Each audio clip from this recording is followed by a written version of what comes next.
Good morning. Look who I got here. Look who is with me this morning. Good morning. What's up? You know what? You need an introduction. I'm first want to say good morning to everyone out there who is tuning in on YouTube and Facebook. But do me a favor. I need you to click, like, share, and subscribe. So click, like, share, and subscribe. So, and listen, if you're feeling generous to help us keep the lights on, donate. $ on Cash App, $ 810 News Media Group.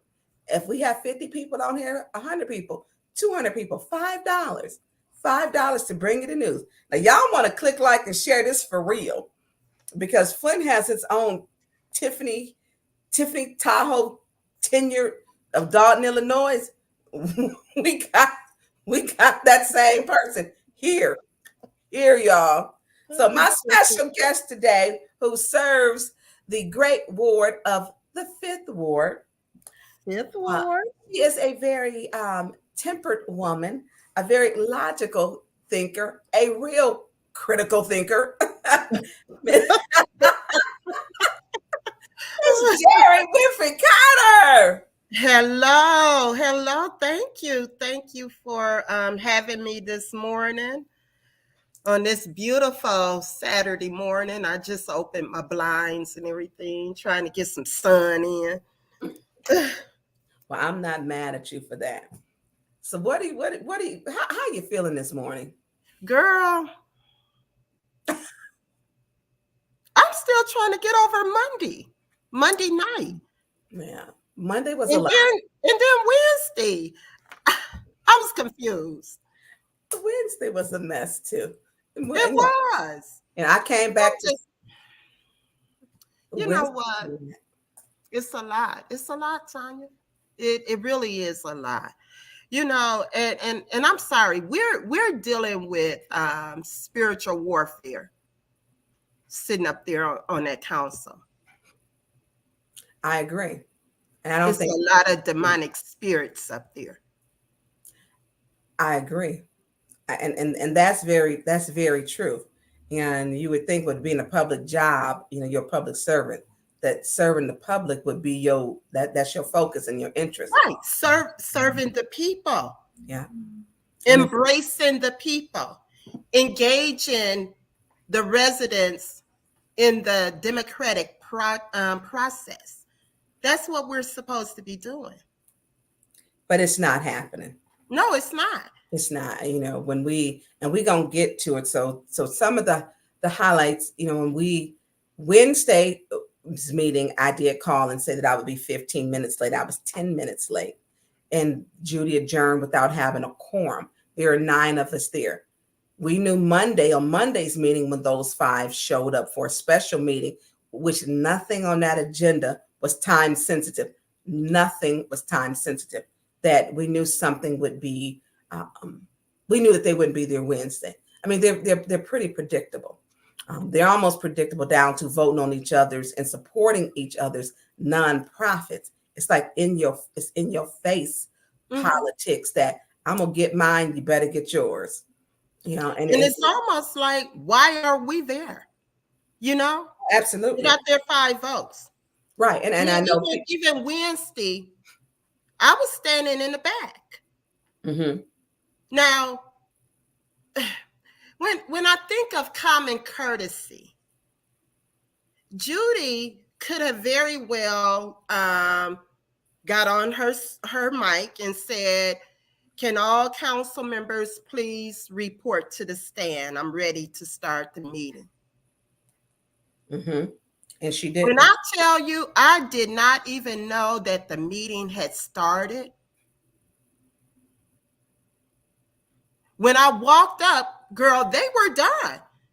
They had already had 2 meetings already. I guess Judy called finance, Quincy called the legislative meeting, and then Judy, as I was getting ready to go up, she was adjourning the governmental operations meeting.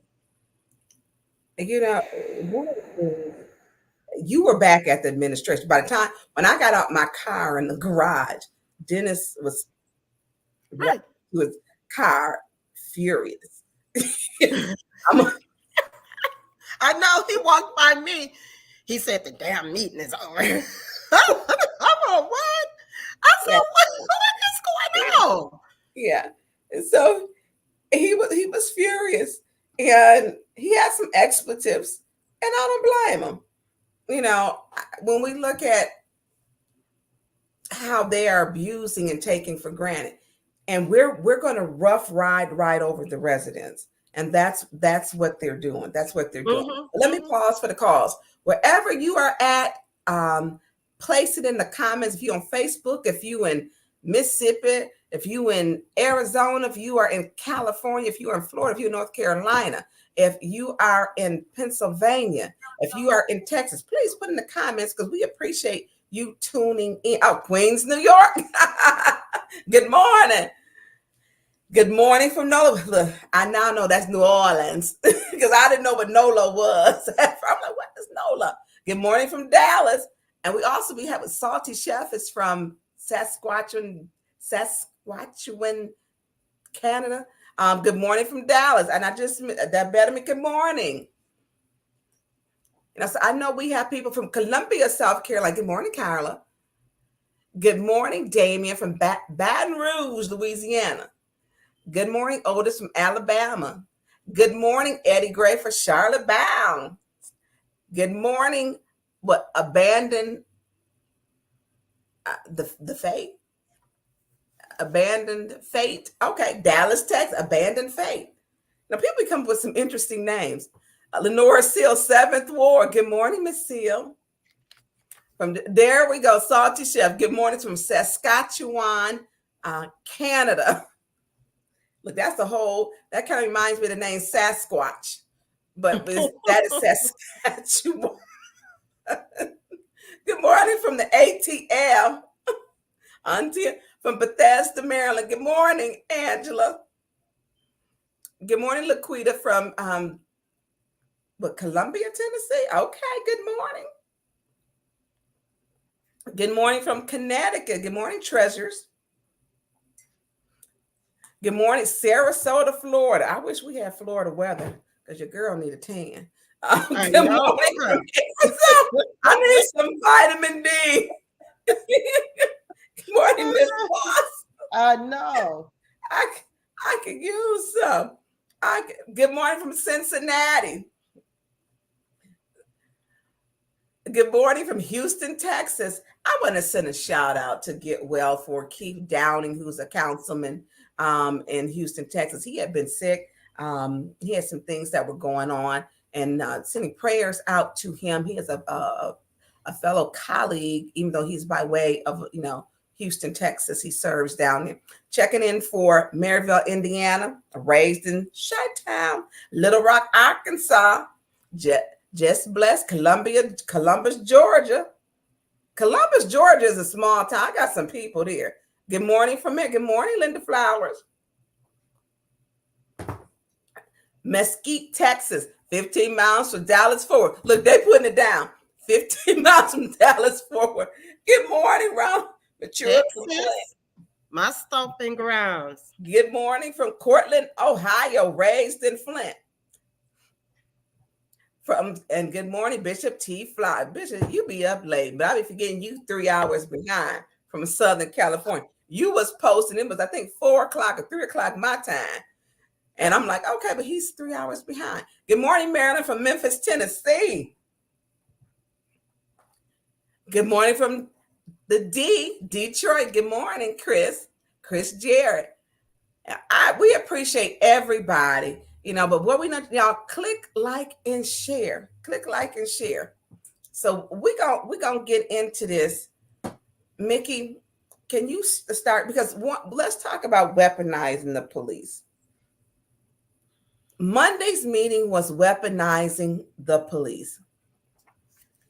And the police were weaponized on the residents. They have been weaponized on the council people, where she wanted me, police. You can say one thing, and Liddell Lewis and Candace Mushat will call the police. They had the entire second shift up there. They had 11 police off Flint Police and City Council chambers. Why? She chairs dumpster fire meetings. Liddell chairs dumpster fire meetings. Now, we can see in this, her and Eva are just Eva's videotaping. Liddell's just as pleased as can be. Why? Because she feels she's winning. She's winning. She has called the police on the residents. No one's going to stop her from what's on the agenda, which is her nonprofit that they were all voting on for $50,000 that she was going to get. Now, I'm going to say this, that Candace Mushat made the statement that I was serving donuts. I'm a donut hostess, I guess, as I was leaving. And that's real cute, Candace Mushat. But I'd rather serve donuts than to be serving time, which I hope you do, for submitting your own personal nonprofit to get money that you're affiliated with. And not only that, with your job. So I'll serve donuts, and I'll serve humbly to the audience members, and the residents who come that y'all treat like shit. So I must have missed the donuts because I didn't get a donut. Did I leave? Right. Well, girl, I went taking right after I left, huh? Girl, them donuts was like 3,000 calories. Them was Donna's donuts. So, oh my goodness! So you were walking through the audience. So what was wrong with that? You were leaving, right? Well, you know, I was semi-boycotting my seat because that meeting I was not going to support her getting $50,000 and the residents not get anything when she has called the police. Liddell Lewis, so we know that she has called the police on her residents. She called the police on Miss Mayfield, had Miss Mayfield escorted out, who went to her and was calling her. Liddell wouldn't return her calls. Miss Mayfield is sleeping in the shelter. She's waiting on housing to become available. Liddell Lewis, heartless Liddell Lewis, had her removed by the police. This lady came begging for help. Now she is now in a shelter. She is set up to get some help, but it wasn't because of Liddell. I had to help her. That's terrible. That's her resident. But who was getting paid? We had put one shingle on the roof. But whose resolution for $50,000 was approved? That happy person right there, Liddell Lewis, who gave a special meeting. The likability expert, by the way. Well, but see, if you look at her picture right there, you know, I was appalled. First of all, there shouldn't have been any police officers called into that chamber to remove residents. Okay? That chamber is for the residents to come and to be engaged in the democratic process. I'm just over her. But she wanted to get rid of the residents because she did want to go on through to approve the items on that agenda, which was one item was her nonprofit. But the problem is, I don't think she nor Candace understand that they are disenfranchising the residents. We should never put residents out of the council chambers. No. So what if a resident might talk out loud? You're not even supposed to be focused on what's going on out in the audience. You should be focused on the meeting, what's going on up there on the stand. I'm just, you know, after the quorum was broke, I didn't go back up because in my mind and in my opinion, that was an illegal meeting. we Mm-hmm. shouldn't have been even meeting.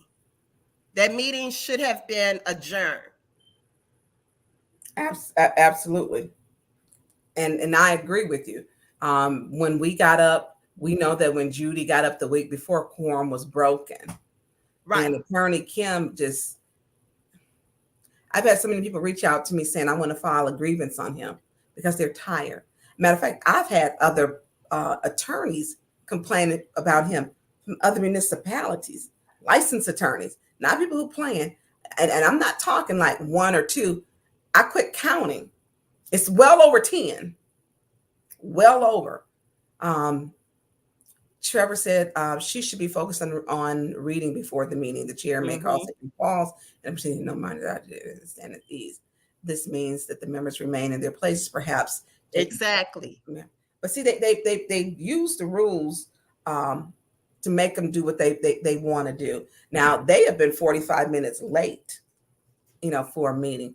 But and actually they're using that stand at ease. They're not using it in the right context. Mm-hmm. They're not. They're using it to circumvent a adjournment for lack of a quorum. Mm-hmm. That's how they're using it. That's not how stand at ease is supposed to be used. And the other thing is this: we don't have stand at ease in our rules at all. No. So why are we using stand at ease? I was like, what in the entire, I'm not in the military, are they doing? Right. Right. So as he's filtering through the pictures, and thank you, Mickey. Mickey's on point today, y'all. Y'all give Mickey a round of applause in the comments. So when I said there were 11 police. Yeah. In the meantime, while police were sitting up in council chambers because Liddell Lewis was making sure she was going to get her $50,000, and the 4 other criminals, crooked, corrupt council members who go along with this crap, we had all these officers. And Quincy got up. I guess he was going to give me tell about the 145,000. This ain't no Quincy Bone. I'm gonna tell you, because that 145,000 is a whole nother issue, which he did. He got bought out for 145,000. I'm gonna say it again. And Quincy, you may not like it, but you did. You lack morals. You lack integrity. You lack it. You lack intelligence. You lack critical thinking skills. Right.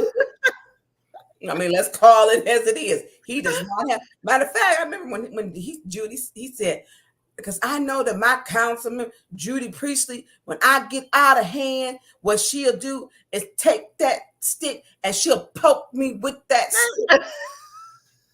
And you know me. I said, what in the slave mentality is he talking about? You let her poke you with a stick when you get out of hand? As bad as she throw them cookies, bring them a snack to calm them down.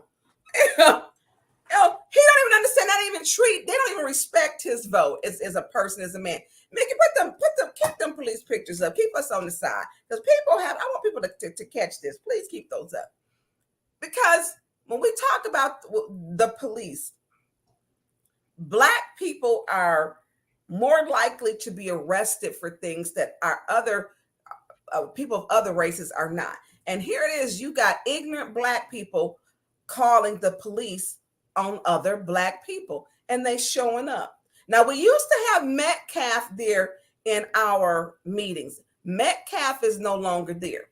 So the young gentleman right there who was not, y'all say he's not being violent, but Liddell wants his Black behind gone. Oh, yes. I'll tell you because I get to express, I'm angry. I'm angry, but I'm nonviolent because she's stealing money. Where is the feds? Where is the prosecutor? Where is the Michigan State Police? Well, we don't even stop to ask the Flint Police to do nothing, because the only thing they are there to do is to carry out Liddell's tirade amongst the people. So you got how many officers over there by him? We got Pastor Thrill Kell standing right. That's 1, 2, 3, 4, 5 officers. and me and him the same height, about. He may be an inch taller than me. The young man sitting down, he was such a threat, because you can't say like, oh my God, you get a warning, is what she does. Right. Crazy as you can't even laugh. You're gonna get a warning. And I don't know why my colleague is laughing. I'm laughing because something is wrong with you. I'm laughing because you want to talk about me the whole time and talk about lies. When, girl, the truth is so far from her lips and her tongue, it will never roll off of it. So when we got all these officers over here, and if you say any comment or like, y'all wrong, you're out of order, that's a warning. That's a warning. That's your warning.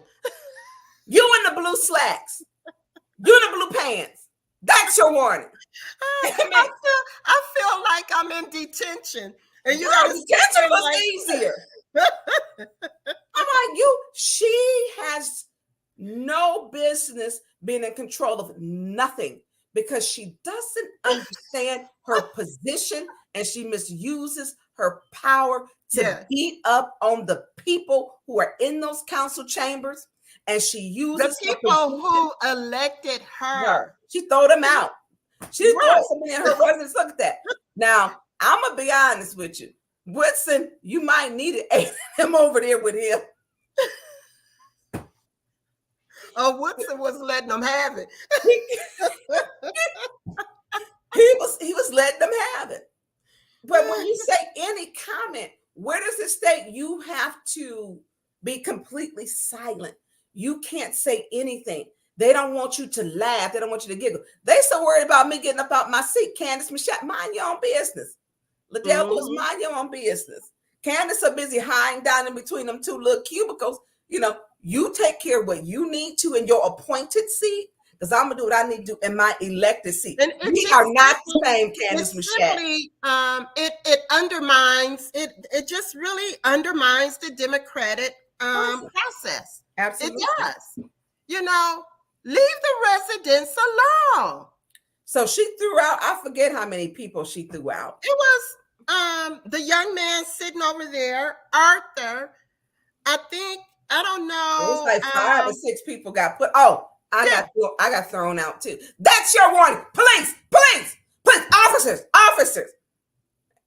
I'm leaving because I'm gonna make y'all stay to do y'all work. Not to cut y'all off. 2 last resolutions that Eva didn't care about, but she'll get up and leave anyway. She didn't become not to cut y'all off. Remember, she threw Pop out. She threw about 7 people out. Yeah, she threw a lot of people out that night. So it is a dangerous place for a Black man in Flint City Council chambers. But I'm gonna go back to say this: the meeting should have never continued. The meeting was basically the meeting should have been adjourned for the lack of a quorum. Yeah, it should have. And Attorney Kim should be shamed. So people are filing grievances on him because it's week after week that he does not follow the rules. He makes them up. He accommodates them.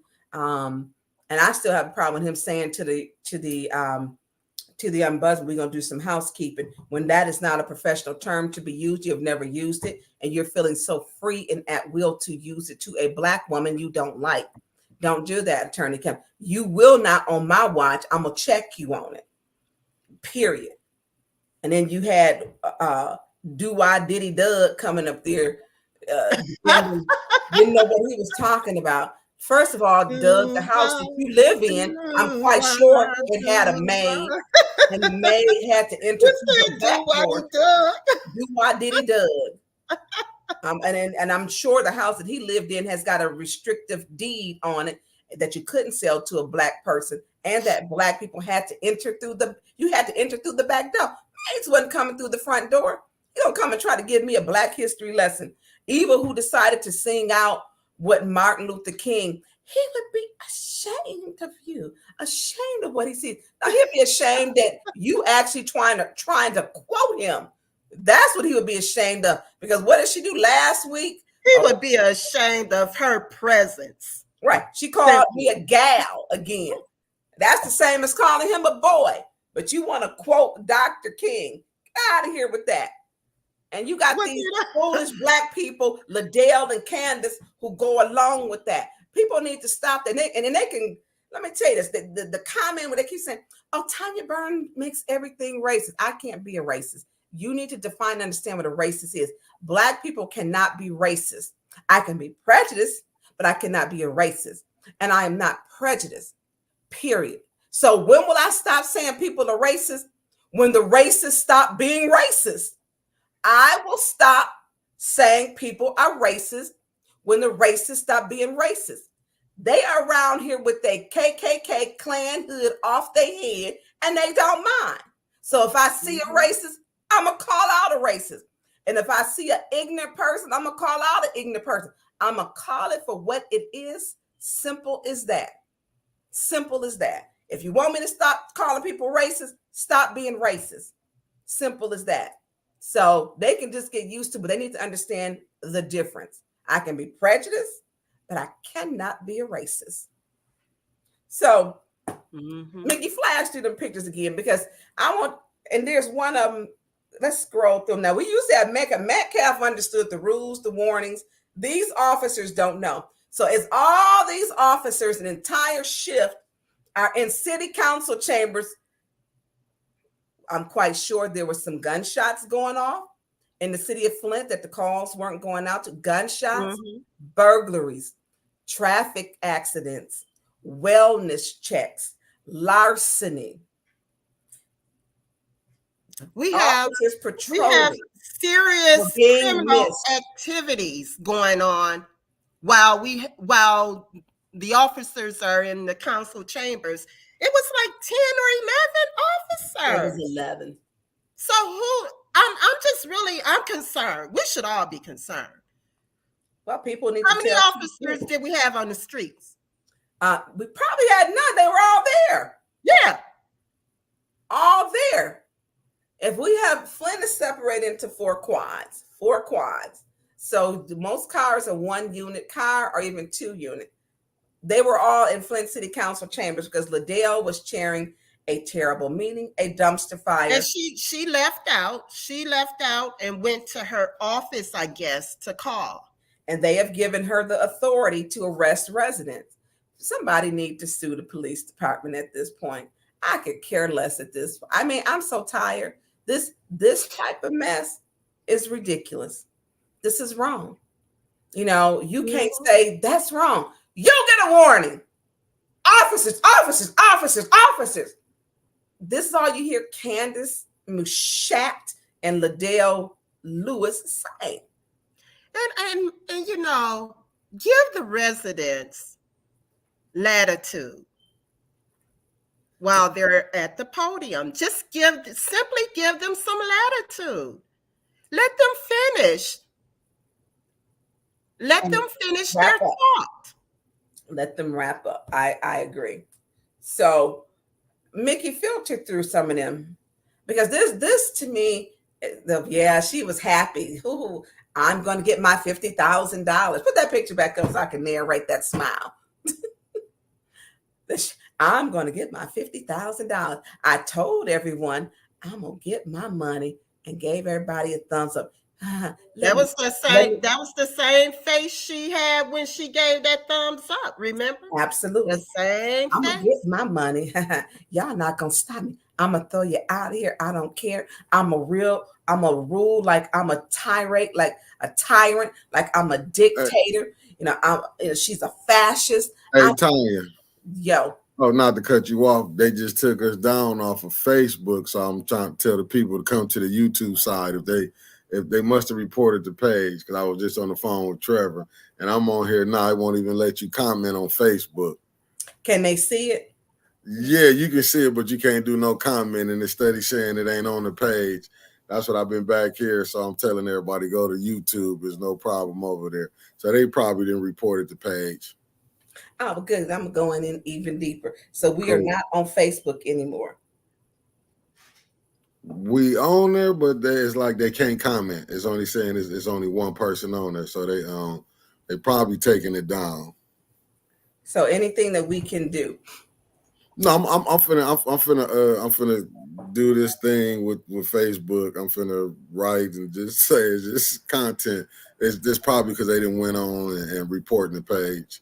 Yeah, and see, that's why people need to show up at Flint City Council, because this is the stuff they do. She's trying to roadblock. She took money. She a thief. And let me be perfectly clear.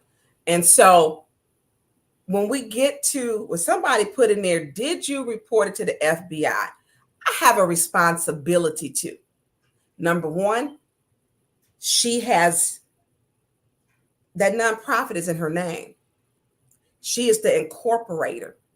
She originated it. On August 2nd, the state of Michigan acknowledged her as being the person over Cyrus Park. She turned around and voted on her own nonprofit. Now, what she did try to do was do the bait and switch, the switcheroo, and put Deshelle McDonald. I don't care who go down with it. She ain't got to wonder who turned her in. I am. You ain't got to wonder. I'm doing it.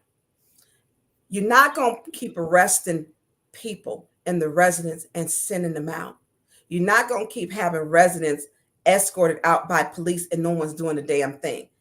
I'm not going to put up with it. You voted on your own resolution that is hers. So, and she keeps saying, well, prove it. And Mickey, I hate I know you doing other stuff, but I'm gonna first, before we get to that one, Mickey, I put Metcalf. She's so dirty. She's such a nasty person. And I said, she's a nasty person. She's a nasty woman. Metcalf has been over our meetings for years for city council. He's been over our meetings because he understands Robert rules. He has a good rapport. Now, we got all this chaos. She had Metcalf removed. Put up there's a statement where Metcalf this morning commented, not that one, it's a Facebook post. And his post was, my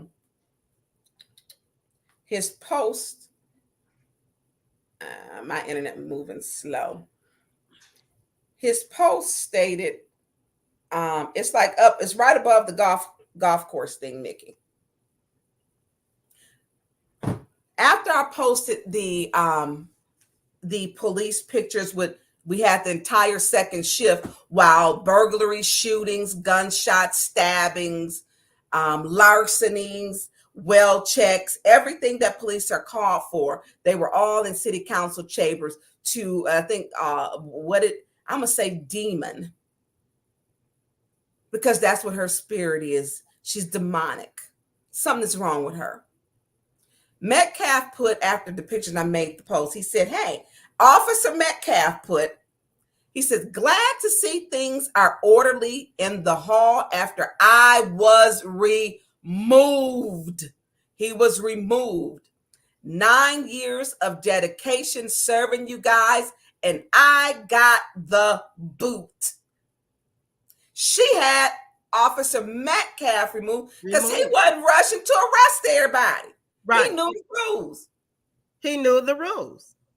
And she don't. She abuses her power, her authority, and she's using the police. And Chief Green, your ass is probably watching, or somebody to get this back to him, because I'm going to call and tell him he needs to stop it. If you're going to be the chief or not, because this mess what she's doing is ridiculous.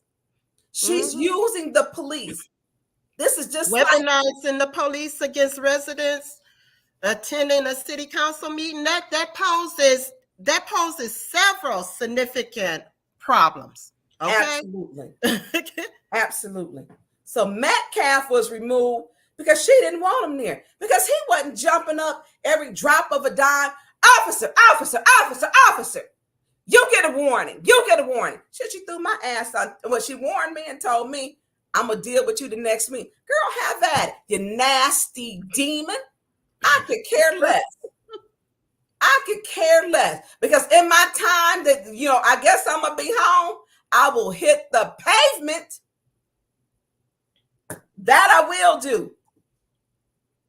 She going, you get a warning.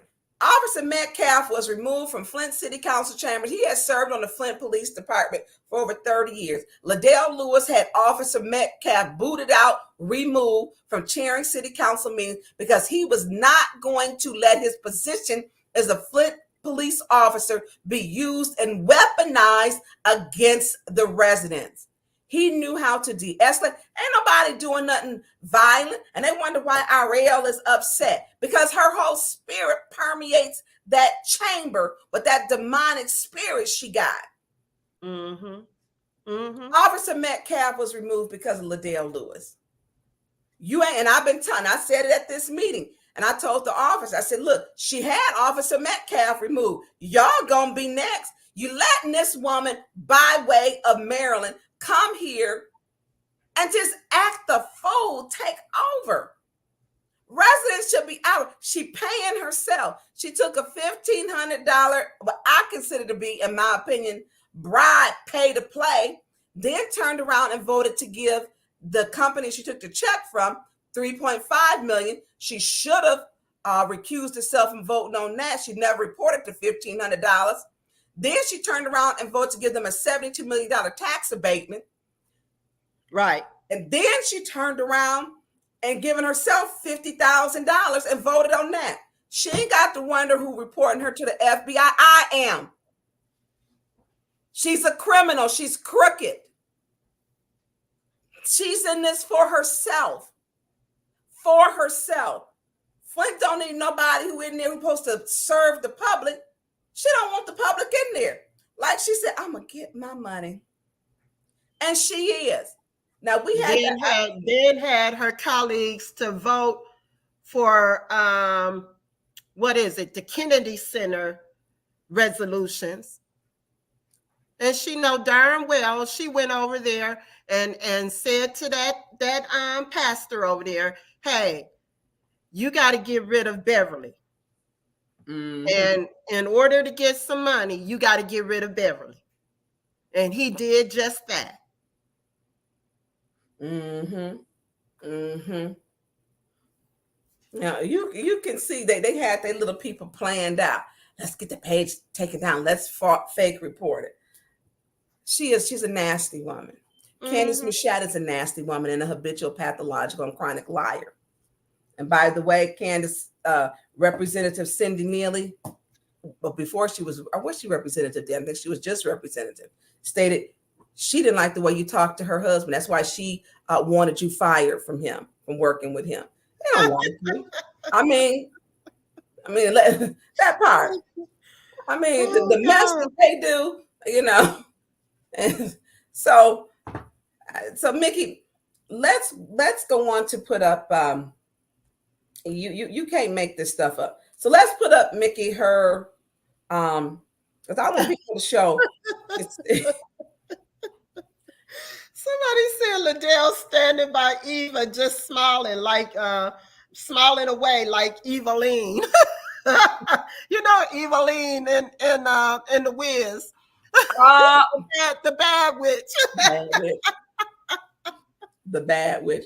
Mickey, can you put up the articles and corporation just above the pictures, please? And anyone can report her also. Anyone can. So her articles and corporation, which state while he's putting it up, which shows August 2nd, who does Cyrus Park belong to? So Cyrus Park belongs to the people. And Judy go along with that nonsense too. Judy, stop it. You know, it may say a nonprofit, you can get administrative fees. You know damn well what that's going to. So it was incorporated, which it says she was the incorporator. She changed her resident agent, which means Deshelle McDonald can, represent or can take care of stuff. But Cyrus Park belongs to Liddell Lewis. So y'all, the next time she be like, you can't prove it. Girl, yes, we done proved it. And it's up here on the screen. It's up here on the screen. Okay. Don't come for me. Not today. So it's up there. Who's the person who originated? The incorporated? It's Liddell Lewis. So what she did was when we found out, she switched to the resident agent. It has nothing to do with the person who originated and incorporated it. It has nothing to do with it. Liddell Lewis voted to pay herself $50,000, and she had no problem with that. And that Which to is me, a conflict of interest. it's a definite conflict of interest. Yes, it's conflict of interest. You know, she incorporated this herself, which She shows. should have recused herself from the vote. So, Mickey, switch to the next scene because I'm going to show y'all where it says she incorporated it. The one that's a half a page, like, so what she did, because she really thinks she's smarter than everybody else, y'all. She's a likability expert. Hell, I'm a likability expert now, Jerri. We're going to play that video too. But can you put up the Mickey, it's a half screen in that same group.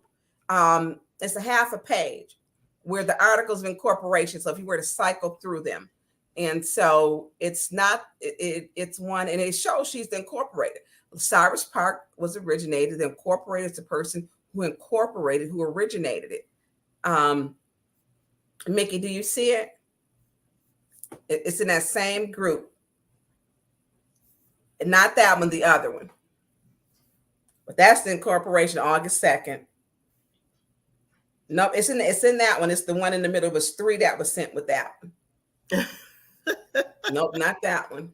No. It's in that last. It should be at a likability expert. It should have been right. Look, you one and I'm one then. I'm a likability expert too then. Shoot. Oh God. So Mickey, it is right below that one with the B. Not that one. It's right. It should be right in the next one. Yeah, blow that one up. So what she tried to do, because she tried to be smart and stay a step ahead. And so blow that up some more. Y'all see that? Incorporator. The title, Incorporator. Signature, Liddell Lewis. Liddell Lewis incorporated this. Cyrus Park is hers. She voted on it. She is a complete fraud. A complete fraud. A complete one. What is the residence? What address is that? That's where she's 336, whatever First Street is, but the other ones have got her other street on it, her address on it. So that is on there. So Mickey, when she keep asking, when she has really actually said to me, "You can't prove it. Can you prove it?" Girl, yeah, you know, I've been proving this for a while. You are the incorporated. Liddell Lewis voted on her own resolution to give her nonprofit that she originated, Liddell Lewis, $50,000. We ain't put a shingle on the roof with ARPA funds. We haven't put in one furnace. None of that. Haven't done any of that. So y'all can either believe the papers, or we can believe her lying at, or she wants y'all to believe her lying behind. That's what she wants. So when we look at the likability expert, and before we go on to anything else, because I'm gonna keep going back to likability expert, Mickey, we don't. Sorry. Oh Lord. She says she's a likability expert. I was like, well, what's a likability expert? And so I looked it up. But she tells us in her own voice, in her own words, as Talisha asked her, what's a likability expert in an interview? So Mickey, there is the TikTok with 810. And it may be the last one that I sent to you. And so we're going to play what she describes a likability expert is, and why, and what makes her a likability expert. Y'all, you can't make this up. Flint. Jerri, did you see that with Mickey? I'm going to give you a minute to find it. I'm sorry. Girl, that video. Girl, Likability. I guess my question, as a likability expert, wouldn't you have to be well liked? Right. Don't you have to be likable. Right. That should be criteria number one. Number one, you need to be likable. Mickey, do you see the TikTok? I seen this TikTok. I'm like, what in the likability expert is this? So this is her being interviewed with her being a likability expert with Talisha with, I believe, Courageous Magazine. I believe that's her magazine. But this is just a mess. It's a mess. I know, but this is funny though. Her description, because Talisha is like this. I'm like, what is this girl talking about? What likability? She got to look like, girl, you know you're lying on her. Now you know you done made up some mess. So Mickey, let's play the video. Adele Lewis, she is a likability expert. Whoa, now tell us about that. How do you become a likability expert? What is that all about? Okay, so you become a likability expert when you jack up a whole lot of relationships. And Stop, then Mickey. Reflect on what Jack you up. did wrong. Well, she done jacked up the Flint City Council. Exactly. When you jack up a lot of relationships, she has jacked up the Flint City Council and jacking up the city. Yes. Wait a minute. Don't you got to be likable? She's beginning out the gate, and she says, when you jack up a bunch of relationships, well, she's done that successfully along with the residents. Right. And this is out her. She ain't nothing but a con. She's a con. She's a con artist. Okay. Let's keep going. Just a scammer. She just scammed. So that's how you can become a likability expert. Awesome. So what are you doing? What kind of work are you doing as a likability expert? Okay, well, thanks for asking. I teach people how to network. I focus on millennials and beyond, but I mean, I give simple tactics that will help you navigate any room with style and grace. You know, they used to say education was the key and et cetera, et cetera. Yeah, okay, a little bit. But I'll tell you, if education is the key, I'll say who you know is the battle ram. You know, that thing that the police use to knock down the door? Yes, so that's what your networking. Your networking is that tool that kicks that door down. So sometimes your key doesn't work. But one thing that always works is that battle ram that'll knock that door down. And that's what so who you know? I've done a training on the international level, training people all the way in Switzerland, Japan, I mean, all over Asia, you know, attended my workshops on networking, etc. So, and they enjoyed it, very interactive. But it boils down to, I know what I'm talking about, and these are things that we don't think about, but they get you a long way. Okay, awesome. So when you're talking to people, you don't need to tell them all of your credentials, giving them your entire life. You only tell them when they ask. So when you're talking to people, don't give you a rundown. Give them the information that they asked for. But make sure that the conversation is about them. Because when people feel that you're genuinely interested in them, that's the stepping stone to building a relationship. So I don't tell people, yeah, I got my PhD, and yeah, I got this going on. That doesn't matter. I want to know about you. Tell me about you. Now, you know that's a mess. Okay? Just a mess. Don't you have to be likable first to be a likability expert? Shouldn't that be the main or the basic criteria? You gotta be likable. So Talisha was looking at her like, I think I saw her give a little side eye to her. Listen, she said she's taught people in Switzerland, Japan, and oh yeah, all over Asia. I'm sorry. And you gotta walk in with grace. Yeah, and you gotta kick the door down like a bad ram. A likability expert will talk about how to engage people, how to bring people into the fold. She doesn't do that. She kicks people out of council chambers. She doesn't find a common interest with people and then build on that. she doesn't She's possess that very skill. divisive. She's very divisive. Very, You know. very, I mean, very. So, Mickey, let's talk about that's Monday's she's meeting. a joke. She's a joke. Can we put up this? I don't even have nothing else to say about her. She a joke. Well, we know she getting $50,000 with the nonprofit she incorporated. We know that. We do know that. So, Mickey, if you can put up Monday's special meeting, that it was, so important that we had that meeting done. Nothing on there was time sensitive. Nothing at all on that Monday meeting. We didn't get it posted until Sunday. Give me 1 second. I'm finna put it up. Okay. So when they vote on her stuff, knowing and they don't call her out on it, those other four should be shamed too. They should. They should be shamed, and they should be charged with saying, you know what, we know she's, on that nonprofit.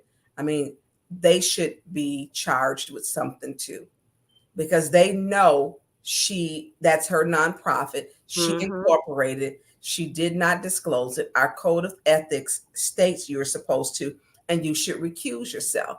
It is a conflict of interest for her to be voting on a nonprofit that she incorporated.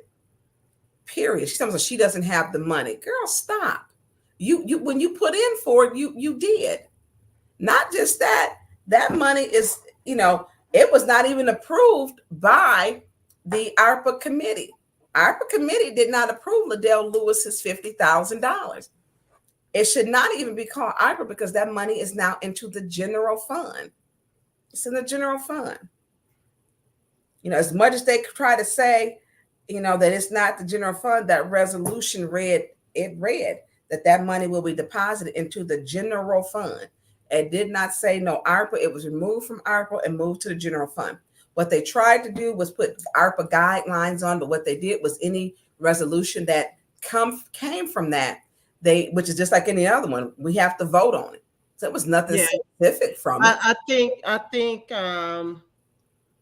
I think too, giving them the benefit of the doubt, that money. Remember when council voted on that ARPA budget, right? Mm-hmm. And so if you look at the budget report that we get every other week or so, everything that was earmarked as far as that budget, those are the things that they're bringing to us. And I guess they're letting us know that this was a part of that ARPA budget that they approved, because I didn't vote on that mess. Yeah.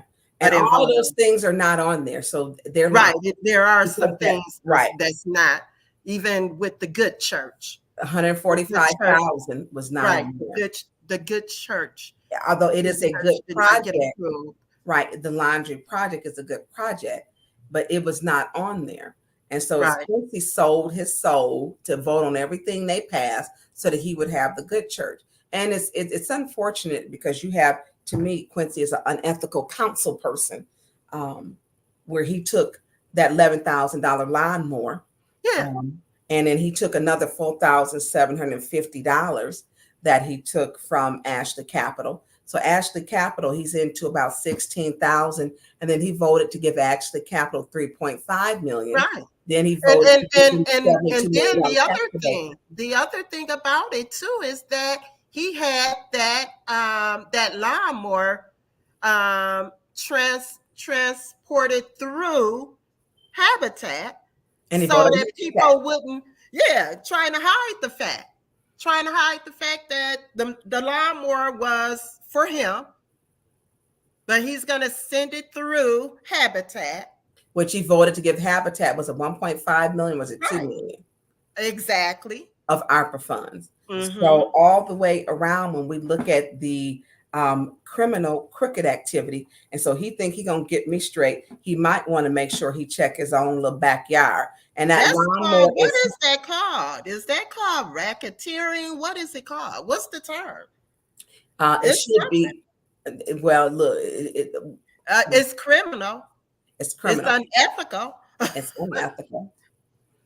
And I don't know what the exact term would be, as it eludes me. But when we look at he voted, with Habitat, he put that laundering.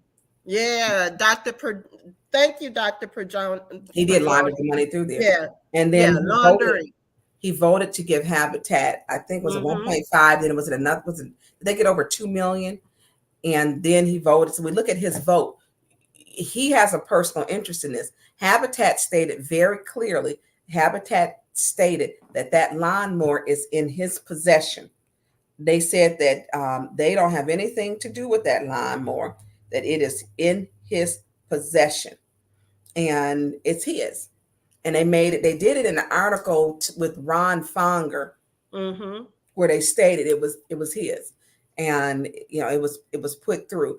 So we look at how unethical. So Quincy has voted on the lawnmower. Voted with Habitat. They gave him a lawnmower, and was it about $2 million, 1.5, 2 million? I can't remember the exact amount of ARPA funds. Ashley Capital gave him the $11,000 check that was written out. We have put the check up 1,000 times. You all have seen that check for the lawnmower.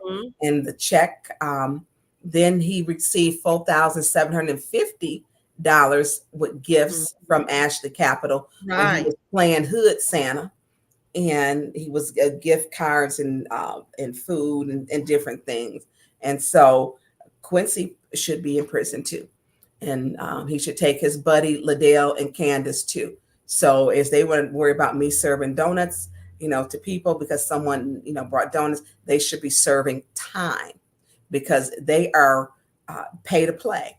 You pay them, or breaking bread, as he likes to say. Come break it. Remember the day he said, I'm a lobbyist.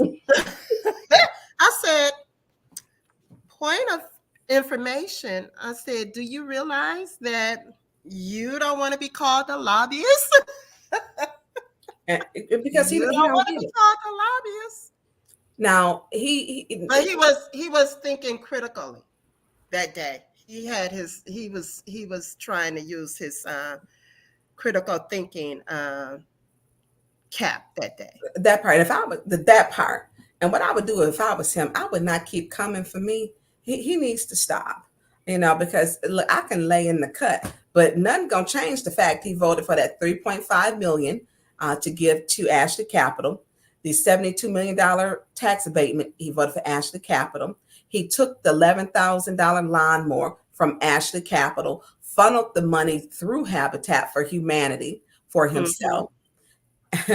Nothing's gonna change that. Then he voted to give Liddell $50,000. So you scratch my back, I scratch yours. It is racketeering, or whatever it is, because they do laundering.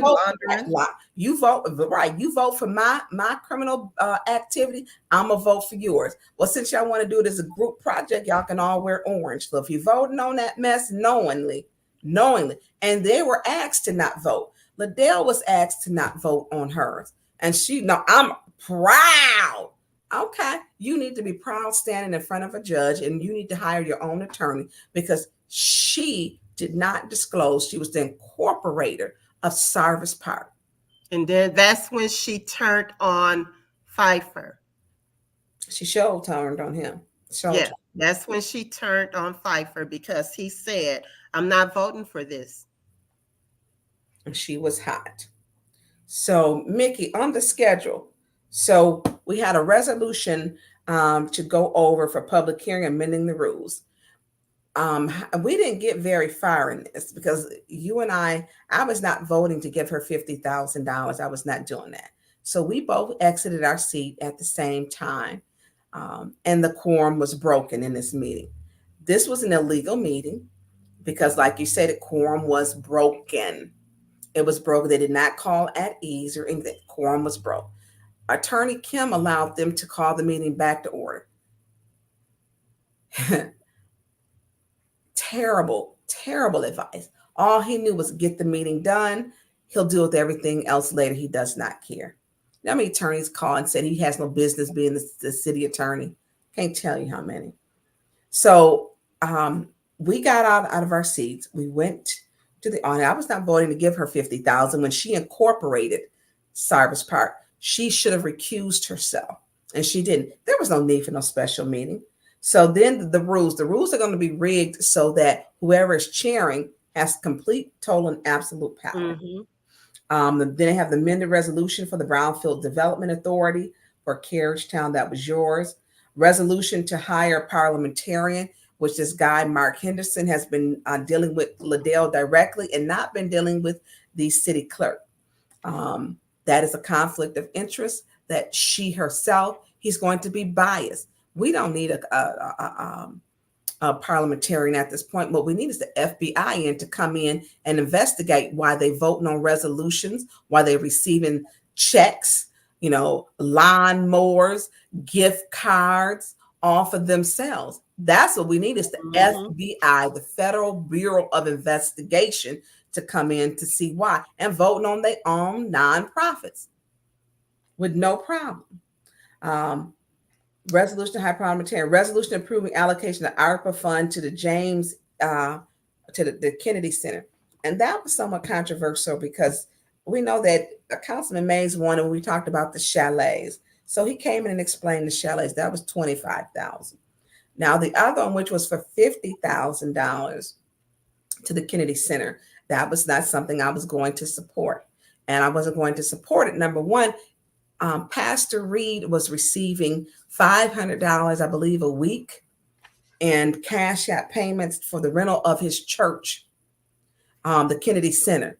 If you are receiving money with the renter and you kick the renter out, why are we giving you $50,000 when you had a paying renter who had receipts? Miss Beverly had given 97, that wasn't all of them, receipts, but she had printed off. So why are we giving him $50,000? You that's $2,000 a month. She was paying to rent the hall for just using the kitchen. That was it. She was just using the kitchen on the weekends. So you kicking out a paid cash source? You kicking out a renter, but then you are coming over to the city? Well, let's talk about why. Well, Liddell's hands she's all over that. She's in the midst of that. So Miss Beverly had gotten a couple signatures up there. She was selling dinners. And Pastor Reed was told that by Liddell that he could not, that he needed to stop selling, stop her from getting signatures while she's selling dinners. And then during that time, Liddell said, "Oh, Miss Beverly food is nasty," made some offensive, comments in the elevator with her. And eventually, so what happened was Beverly Biggs, who was doing a recall on Liddell, was told she had to vacate the Kennedy Center. She had been cooking dinners there and renting it for years. Well, then next thing you know, we get $50,000 to the Kennedy Center with the snow removal, or what was it? Snow Kings or something underneath the blight. Yeah. So how do you get 50? So Beverly is kicked out, stopping her funding for her making a living for her family. And then the city is offsetting that with giving them $50,000. They lost $24,000 a year with just her using the kitchen and renting. He kicked out a paying renter. And she brought the receipt. She was cash apping him at 1, 2, 3, 4, 5 o'clock in the morning, which was some odd hours. And there was 2 cash apps. One would go to him for the church, and the other cash app would be to him personally. There wasn't a lot of them for the church. A lot of those cash apps was to him personally, to his personal cash app. So she was removed. And then he after Liddell got involved, like you stated. So the chalet, I did vote for, which is not going to be enough. We look at that only because in the absence of Councilman Mays, that one. Now the $50,000, I was not in there at that point. I was not going to vote for either. Okay. Just because, you know, in my mind, and maybe I was wrong for thinking this man has a problem. Mm-hmm. How are we going to be able to monitor that money? Will that money be used for what they're saying they're going to use that money for? Mm-hmm. I just couldn't get over the fact that that he was gambling and could possibly use some of that money to do whatever he want to do with it. I just didn't feel comfortable. Mm-hmm. And knowing too, remember when Liddell went on that rant? What day was that? It was the meeting before the special meeting. Mm-hmm. She said, just give him his money. Yeah, just give him his money. It's his money. You know, okay, no. That was suspicious to me. Very. The way she ran it, that was really suspicious. And I was like, no. He can't get my vote. Mm-hmm.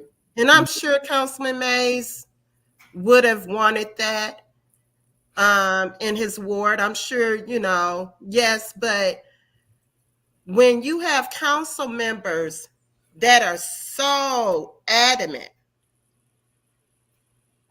on one particular thing, she owes that man. So she had to do whatever she needed to do to get those resolutions passed. To get him paid. Yeah. Well, here's the thing. If that is, and I guess it could be RICO, if, you know, racketeering, the RICO law, if she has told him, I need you to put Beverly Lewis out and I'm going to get you 50,000, and she got him technically 75,000, then that could all be included. I mean, if that comes to it, because the FBI should be investigating this.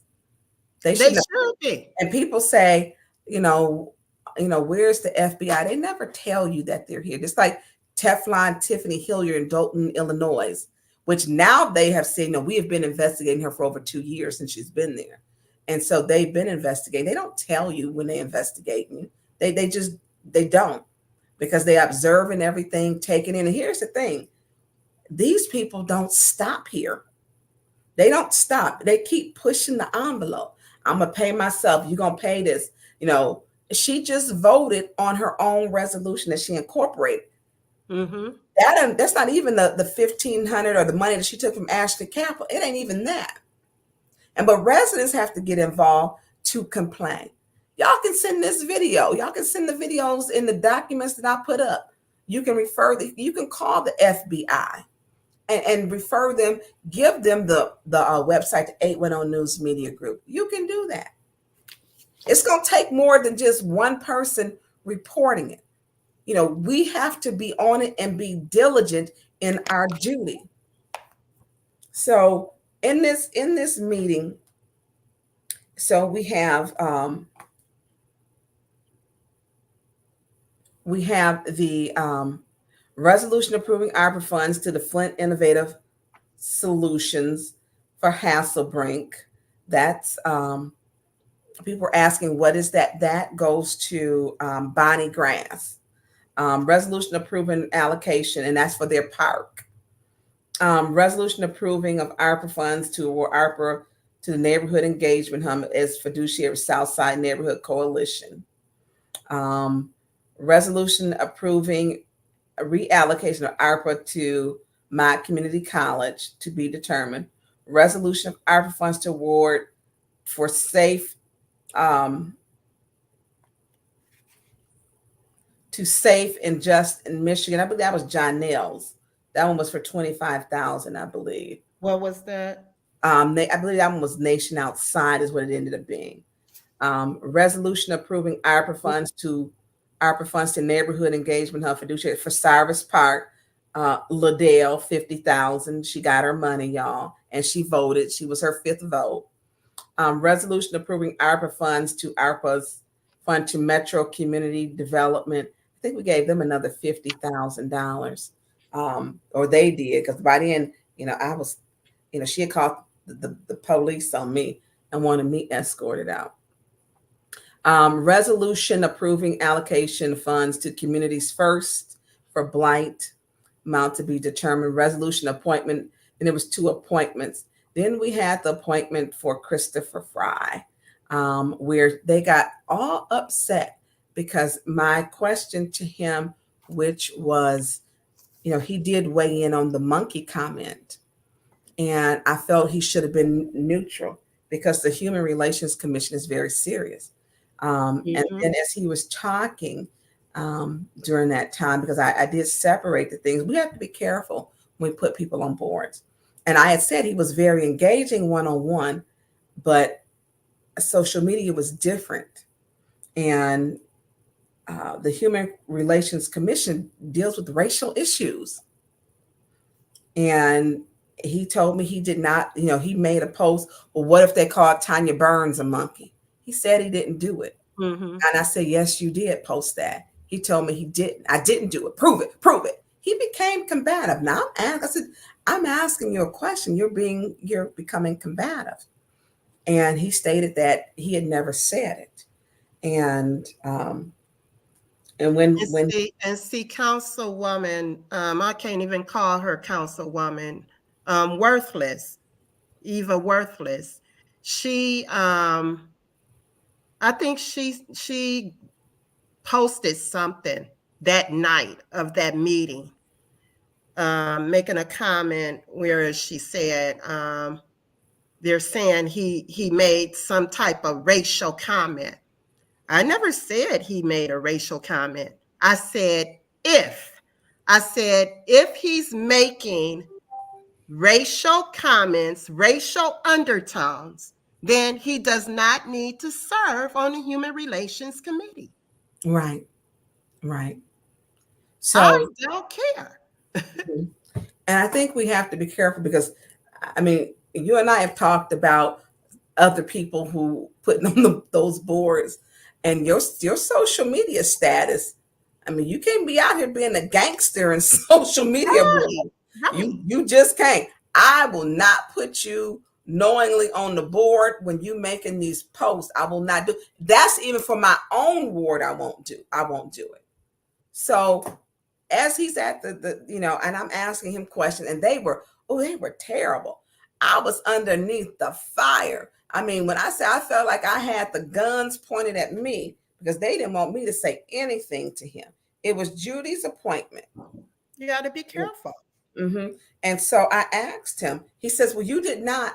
I said, "Chris," I said, "You did make." I said, "You weighed in on the monkey comment," and he weighed in on the comment. He was going back and forth with Eva, and he put, and there's other texts too. And he says, "Curious, isn't it? Bet if he called TB, which means Tonya Burns, a monkey, we'd hear about it." Okay, so you want to call me a monkey, Chris Fry? Why would you even put that comment, out there? So and I read the comment. First he says, "Show it, prove it, prove it, prove it." I said, "Are you really challenging me on this?" And I read it to him. "Show it to me, show it to me." Okay, I got up to show it to him. Boy, they just lost it when I showed it to him. Like I'm going to attack him. See, you can tell that demon in her and the demon in Candace Machat. You can tell. So I go to show it to him. He asked me to show it to him. I honored his request. And you know what he told me? I put that comment up there. That was me defending you. He told me this was him defending me. Curious, isn't it? Bet if he called TB a monkey, we'd hear about it. How is this defending me? You make Liddell and Candace Machat may be a fool. Tonya Burns is not. So when you want me to quit talking about racist, tell racist people to stop being racist. Right. And his tone to me indicated racism. He owes me an apology. Yes, he does. He Yes, asked he me does. for it. Because he lied and shooed said you he didn't away. do it. That's right. So do you want to call me a monkey? I mean, come on. He put this up here. Judy put him on the Human Relation Board. And then you had all them three Black folks on there okaying it. They Liddell, Quincy, and Candace. They okayed this. You know, it's clear that they don't see anything wrong with it. They that don't see anything wrong with it. If we'd call, which he's saying him and his group and Eva and them, he was talking with Eva, but if we called TB a monkey, we'd hear about it, you know. And come on, Chris. I mean, you want to be on the Human Relation Board and you comfortable even mentioning the word monkey as a white man? No, y'all have nailed Dennis Pfeiffer to the stake, and he didn't even call her a monkey. This is very clear. They wanted to say Chris Fry said if we called TB Tonya Burns a monkey, and they put him on the Human Relations Board. I'm gonna call all three of the Black people who don't know where they came from some complete sellouts. But then again, let's put up Mickey. I sent you the TikTok. But even for him to even engage in the conversation right there about that. It's terrible. Yeah. And then when I showed it to him, he told me he was defending me. He said he put that statement up to defend me, but don't defend me. Chris Fry, you owe me an apology and a one-on-one conversation when, he owes me that. I would never refer to him. And there are people who I have had wanted to be on boards or be appointed, and I wouldn't do it because I didn't feel I've looked at their social media. Right. And their social media, I didn't approve of. I mean, their statements were too, they lacked sensitivity. They lacked knowledge or awareness, or they were so far out there that it just wouldn't be a good place and fit. And I take boards like this very serious. I don't put it just because you want to be on the board doesn't mean you should be on the board. You got to be careful. You got to be careful. I was looking at a person to place on the Human Relations Board, and I did go on Facebook, and I was reading some things, and I was like, well, no, I can't ask that person to be on the board. You got to be careful. And I agree with that. Mickey, not that one. I want to put up the one that I put up every week because here it is with Candace Mashat defending Doug. And here it is. I don't know how we get to a society doing Black History Month, and happy Black History Month to everyone. Give me 1 second. I'm going to find it. Okay. I think I sent it back to you also again. So it should be towards the bottom of our feed. I thought I sent it back to you. When we look at Black history, which is America's history, and you got people on here who defend people in racist remarks. Doug, it's maybe Mickey like maybe about 3, 4, about maybe 4 or 5 up from the bottom. My internet is moving slow, but when you have Black people who don't know where they clearly came from, because they would not be accepting of this nonsense. Mickey, I'm gonna send it to you. Be at the bottom. Listen, AT&T owe everybody some money back. So, Mickey, it should be coming to you at the bottom. Okay. So, boy, before you start, I want to say this. Anybody who will do anything and don't have a stance on something is a dangerous person to have in office. Because for me, and I'm gonna speak for Tonya Burns, you can't be too radical to the left or to the right. And you have to ride a fine line to make sure we are inclusive. I want our community to be inclusive of everyone. If you out there keyboard gangsting and keyboard thugging, I'm not putting you on anything. I don't care if you're Black, white, polka dot, or pinstripe. If you out there keyboard thugging, I'm not doing it. I'm not doing it if it's my sister. I'm not doing it if it's my brother. I'm not going to do it. I'm not going to do some of my daddy's views because my daddy is 80. I get what he went through at General Motors, and he carried that as a black man. And let me say this, you have a wonderful father that you talk about, that you love dearly all the time. And I have got two fathers, Arthur Port and Kenny Harrison, that raised me, and I love them both, and they sold into me, and my uncles sold into me. So I always had a positive black male in my life that, it helped to mold me, who I was. Even my uncles, taught me how to use a riding lawnmower. My first vehicle, I was driving a truck on a farm. They told me there was anything that you want to do that you can do, and what you're not going to accept. My Uncle Ernest, who I'm very close to, who lives in North Carolina and in New York. So I've always had black men so into me that I love my family. I love the black men in my family. But my daddy's views of working in General Motors and the racism that both of them faced, you don't forget that. You don't forget. And what my grandfathers, who both worked in the foundry, of General Motors, and hearing it as a kid, in my mind, the stories that they talk and tell you, you don't forget. It was not same. It was not the same. It was not equal treatment. It just was not. So when we get people like Candace, Quincy, and Liddell who don't stand on anything, no one has to respect them because they blowing with the wind. Doug had called me. He told me I wasn't black. He said my color was orange. He wrote a story about me, made me a snake, put a white hat on himself as the savior of Flint, and made me the villain, put a black hat on me. And they thought this was okay. They support Doug. Then he went to say, like, come here, dog. You know how many people... It's not okay. Right, it's not okay. And I had to tell people who love me, and everybody, and even some people who just like me, was like, I'm gonna be there next week, because what he's not gonna do is disrespect you like that. And Liddell and Candace and Quincy allows this, and then they wonder why the audience is so upset with them, because they created this type of environment. This is now a culture in our council chambers that they've created.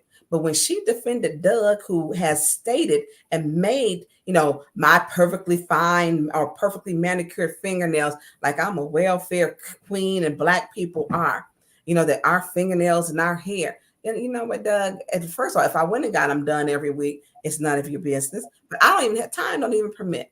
Subi, send a message, tell Tanya to get her nails done, because I know they look bad. And I don't have time. I wish I could go. Yeah, because you know what? I love me some Tonya Burns. And if I don't love me, I can't love nobody else. I can't love my children. Simple as that. So Candace, complete sellout, who claims what she would have did, I would have defended her if he had said anything. He said numerous things, wrote a story, talked about it, came to city council.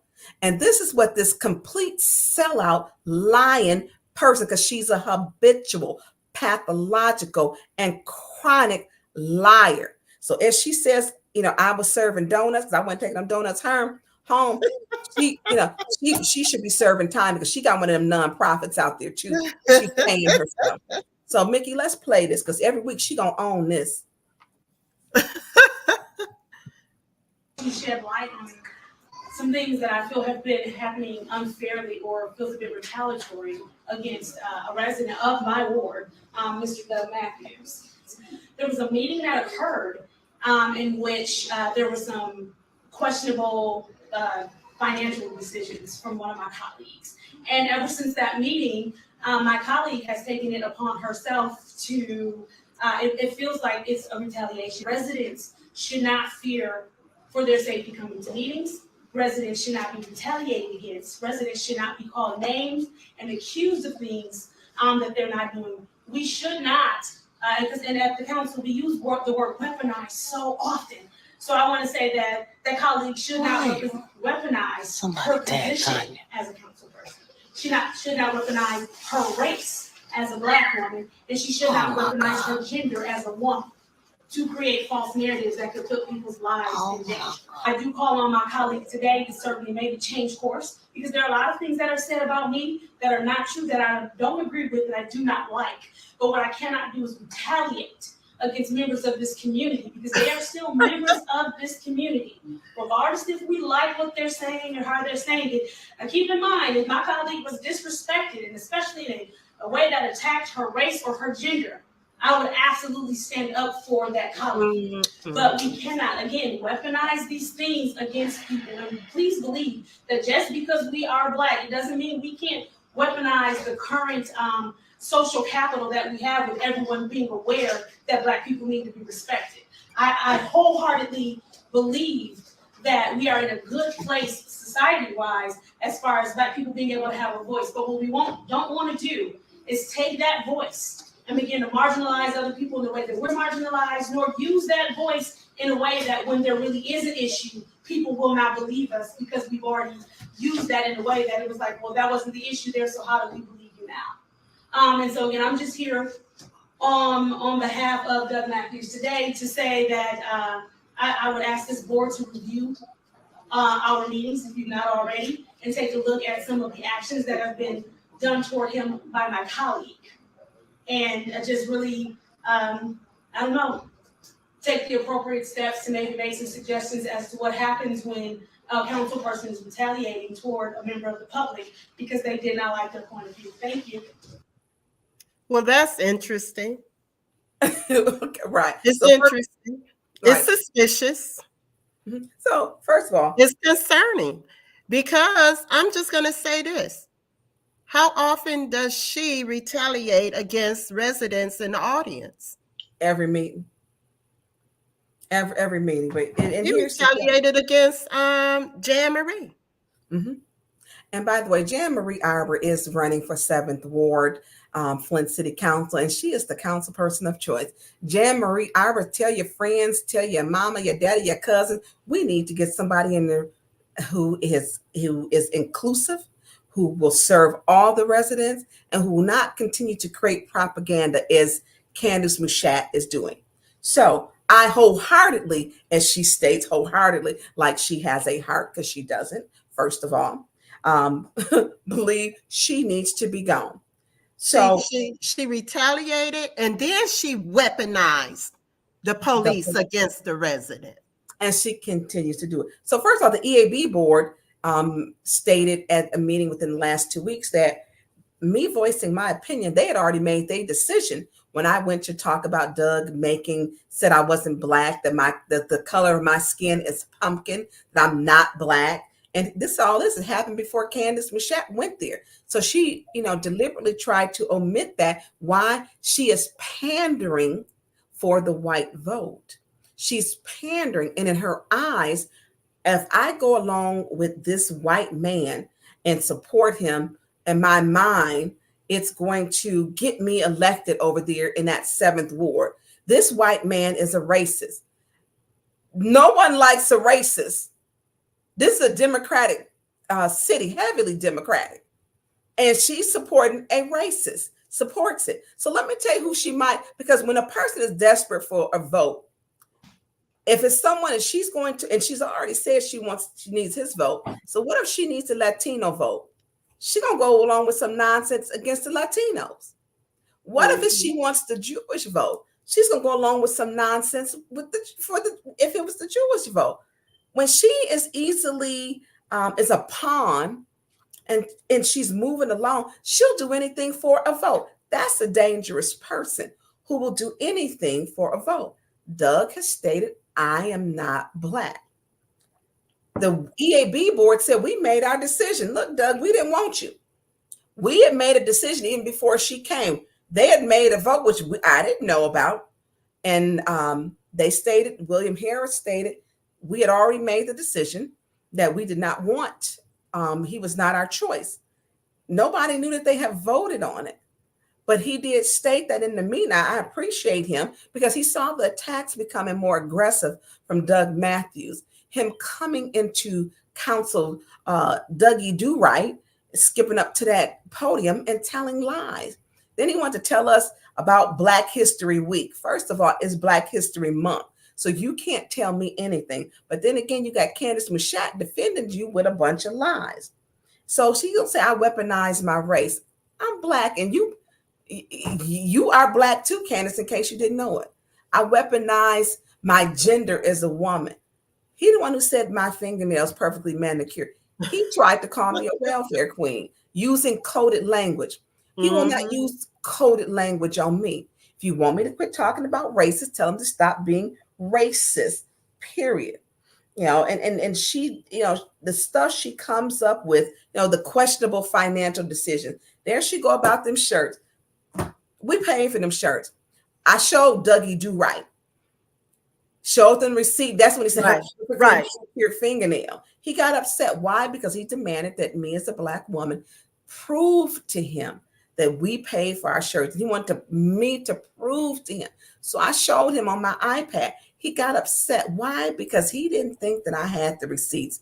The same thing as when Chris Fry said, prove it. Prove it. And I showed him I had the receipts where he weighed and what if we called TB a monkey? What if they called TB a monkey? We'd hear about it. If I'm talking about something, I got a receipt to it. Okay? And that part they need to learn. So when we talk about what does that 7th Ward need? 7th Ward needs an inclusive person. You have to be inclusive of everyone because our city is very diverse and it's becoming more diverse. And when we look at non-speaking Americans who are entering into our communities, a lot of them don't speak. I'm talking, they don't even speak English. So it's there coming in to create a home for their families. We have to accept and bring them in and be inclusive of every group of people that there are, the minorities. Mm-hmm. And so that is something that, I want an inclusive city. What I don't want is this ignorance. If you see a racist, call a racist. There is no way that Candace Mushat did not see or know that Doug Matthews called me that my skin wasn't Black because we put it up 1,000 times and showed it. Then he's come up there and talked crazy. He was so worried about them shirts, Jerry. I thought you was gonna blow a gasket. I really did. Because I was gonna blow a gasket because who put him up to doing that? Mm-hmm. Liddell put him up to doing that. And then they thought, because she was all happy, she's like, she was happy, yeah. Like, girl, receipt. Don't come for us. We're not like you. Right. Listen, I didn't get a $1,500 check. And listen, by the way, Liddell, if you was gonna get $1,500, Quincy got $11,000. You need to be a better thief. He got $11,000. Oh no. 11,000 plus $4,750. So Quincy got paid a lot more. That's on paper. Unless you got something that we didn't see, let us know. But for her to try to say Doug didn't do it, thank you, Mickey. Doug didn't call her a racist. If my colleague had have said anything, she weaponized her race, and her gender. This is Doug Matthews. Hey, Doug is doing right.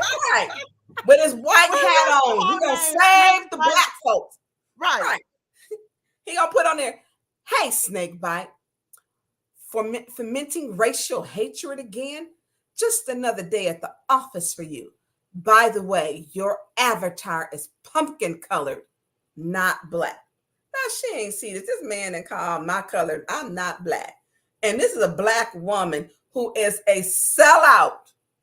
She has sold out to this foolery. She's going along with this foolery that she took time out her day to go defend him. And of all things, the Ethics and Accountability Board. She went to the Ethics and Accountability Board to lie. You can't make this up. I'm sick and tired of him skipping up to that podium, making his comments. And then sitting by the Flint police for protection. Right. I'm tired of it. Right. I mean, you can't make this stuff up. And he gets up there and says, I'm a social worker. But no, that part. Well, with Black History Week, and we should be celebrating. You celebrate the person, but you don't celebrate the fact that people had to be maids and it was an honest living. You know, he doesn't understand the concept. He's going about it all wrong. Yes, they did a job, but it's a job that they couldn't even enter through the front door. There was low wages. And how many times we talk about where maids came from? Maids came from slavery. It was two places you could be on a plantation. A plantation. Either you was a house Negro or you was a field Negro, but you was a slave on the plantation. And it come from out of that because Black people were cleaning their homes. And you couldn't even, you would get the scraps. You know, your pay was low. You was mistreated most often. So when he don't know I know my history because my family members, when we look out, they were maids. And so what Doug cannot do is tell me how to be Black and my ancestors, my family. You can't tell me that one, Doug. You know, as he tell me, your avatar is pumpkin, not colored. Candace went along with the seventh ward needs someone who is inclusive, someone who is educated, someone who has some common sense, someone who is able to be an independent thinker. That is Jan Marie Arbor. It is not Candace Machat. Candace Machat is set to receive, she's a director of the water lab. That water lab is set to receive $300,000. She is a director. She's affiliated with it. That's how she gets her paycheck. She is also put in for Aquatic Sum, her own personal nonprofit, where she's getting $50,000. Then on top of that, Liddell and what's her face? Candace, they going to Dubuque, Iowa, on the taxpayers. Right. On the taxpayer for her job. But you did hear what Davina said. What did she say? After I quizzed her about that.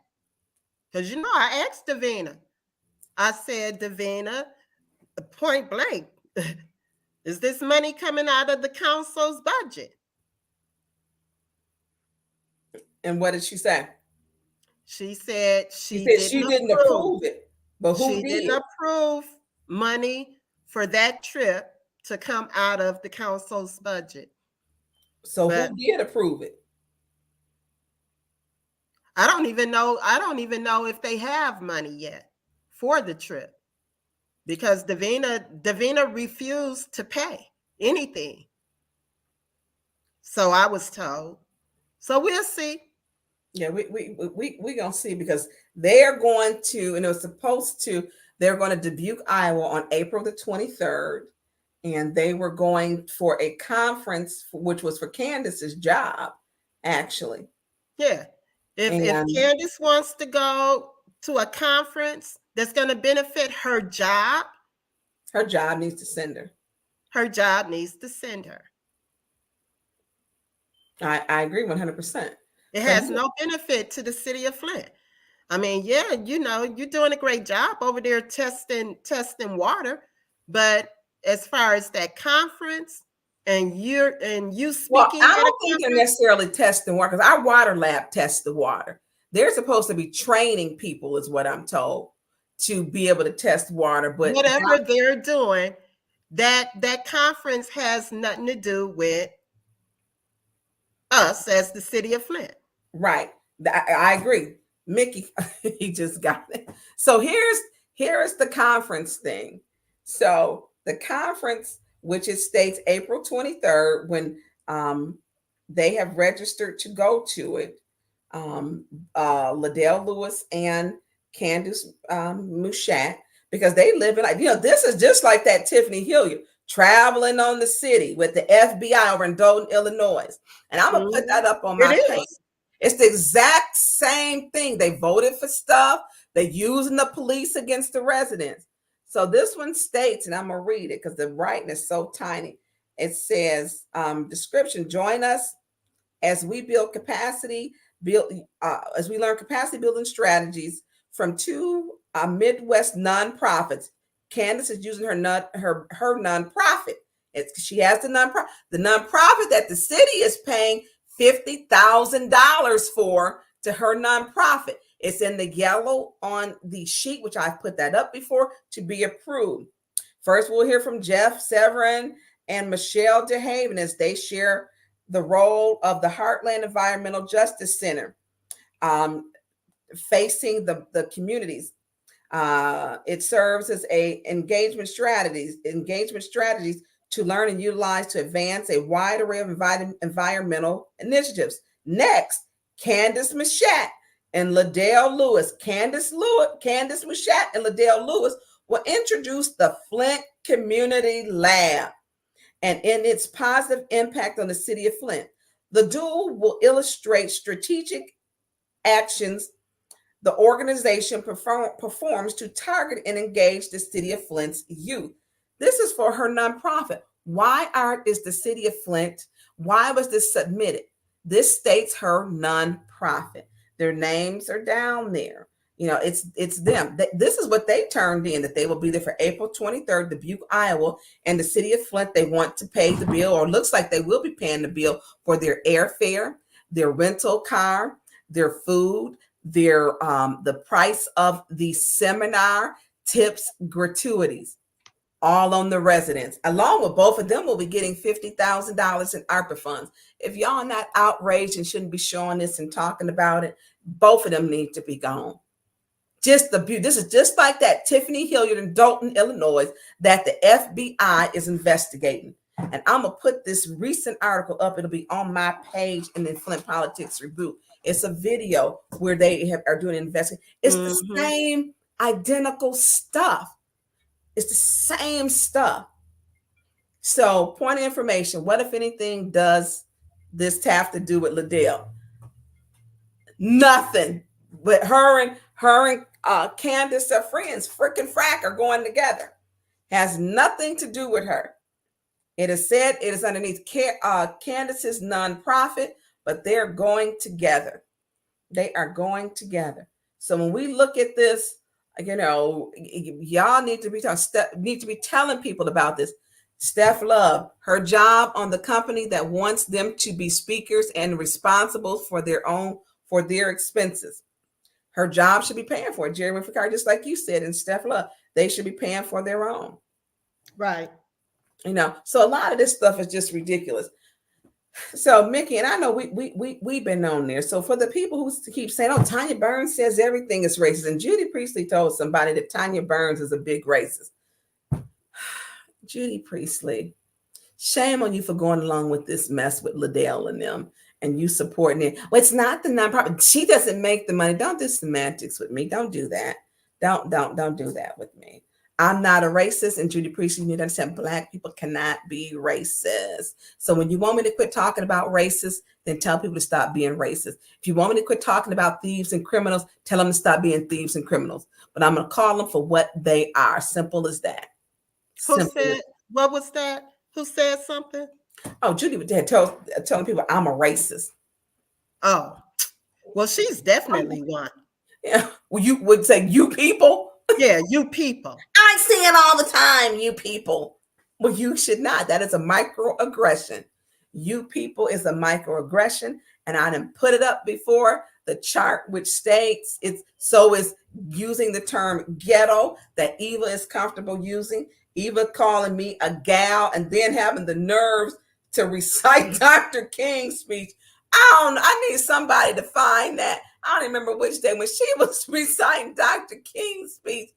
I was so appalled. I was like, no, she not reciting Dr. King's speech. That was the night they had Councilman Mays escorted out. Was that the night she did that? I think that was the night. And maybe not, because that was the night. He was put out of every meeting. Right. It could have been, because so much happened that night. Mm-hmm. So when she was reading that speech, I was like, if somebody don't text her and tell her, no. No, that was the night. That was the night. Because yeah, that was the night Jasmine was highly upset. Yeah, and that was. rightfully so. But I Rightfully don't know. I don't think that was the night that Mays got escorted out. I think that was the next meeting. But well, so much has happened. and it's always something that's happening, you know, and Yeah, it doesn't stop it's with a lot. It's a lot. it's a lot, and when Eva called, like I said, when she called me a poor gal, you reading Dr. King's speech and then you call me, you put it in print and call me a gal. I'm like, just the comfort level that they're like, even though they say they have Black friends, you call another Black woman a gal. That's equivalent to calling a Black man a boy. And Dr. King did the march with the sanitation workers, stating, where they wore the signs, I am a man. I'm not a boy. I am a man. I am a man. So this is Eva Worthing putting up here. And she puts, I actually never think about her, but she sure does think about me and Liddell a heck of a lot. Poor gal. Dr. King marched, and we're in Black History Month. And when he was killed in Memphis, Tennessee, as he was fighting for better conditions for sanitation workers, those signs said, I am a man. And she read Dr. King's speech, and she's calling me a gal, poor gal. She's called Black people ghetto, referred to when she was speaking to you. She has called Black people a cult. She has referred to Black people as the Amen Choir. And it just goes on and on. I know when she put this, she read Dr. King's speech during Black History Month and then turns around to say to me, poor gal, as he has stated, and he marched for better conditions for the sanitation workers to be treated like men respectfully. Same job, same pay. She called me a gal and she put it in writing. People should be outraged. And we have got 3 council people that are Black that are accepting of this. Liddell Lewis, Candace Mushat, and Quincy Murphy. They accept this racist rhetoric. They do. They condone it. They condone it. And they help to perpetuate it. Mm-hmm. They help to perpetuate it. So when you look at what they're doing, is there anything, Councilwoman Jerri Winfrey-Carter? Because I know and Mickey probably sick of us at this point. I mean, it just don't stop. See, because the stuff we talk about, oh, I didn't call you a gal. Boom. There was a receipt. What Quincy say? Boom. What? His thing. Boom. We produce a receipt. So I don't just be talking. I bring the receipts. The receipts are brought. So, oh my God, who is Lumi on here going at? Old gamer. Yeah, who is old gamer? Wow. Yeah, Mickey, block old gamer. Because we're not getting ready to deal with block. Okay, someone said, Brandon C., can you ask the councilwomen how Mays is doing? Is he returning next week? I believe he turns the end of March. He said he's focusing on getting better and his health. He had gotten sick with the virus. That virus was going around. Oh yeah, that virus.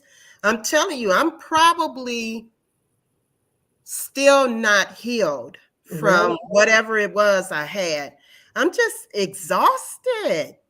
Just tired. Well, and it takes a minute to get you. I had it. You had it. And it's hard to get over. So look, I'm asking everyone to say a prayer for his healing and for his complete recovery, and to keep him covered so that, when he's Mickey, block old gamer. I'm not getting ready to play with him. He telling me some don't block me. Yeah, bye. So I'm not dealing with any. I'm not. You get attacked. To be attacked every day from our council seat is tough enough. It's tough enough because I want everyone to be inclusive, and I ask the questions that need to be asked that I feel, and I want our community inclusive and to grow. I want the residents to win. I want to see a win for the residents. I want the residents to get some roofs, a furnace, some windows. You know, I want the residents to win. I'm tired. We got these council people, they winning. You know, they getting trips to Dubuque, Iowa. They got nonprofits being money paid to them. They getting checks from companies currently doing business with the city of Flint. They getting checks, let me say it again, from companies currently doing business with the city of Flint. Currently. They getting lawnmowers, $11,000 lawnmower. It's a nice lawnmower, by the way. Mm-hmm. Quincy needs to, you know, he was worried about them golf courses. He needed to have them, you know, take that, getting mowed and take that $11,000 Bentley lawnmower and you mow them golf courses. He gonna try to tell them what kind of lawnmower. We know you know about that because you got the best lawnmower there was from Ashley Capital. Then turned around and had Ashley Capital give you $4,750 that you ain't reported none of that to. I mean, come on. They talking about going after Councilman Mays. What they doing? You can't take money from these companies doing business with the city of Flint.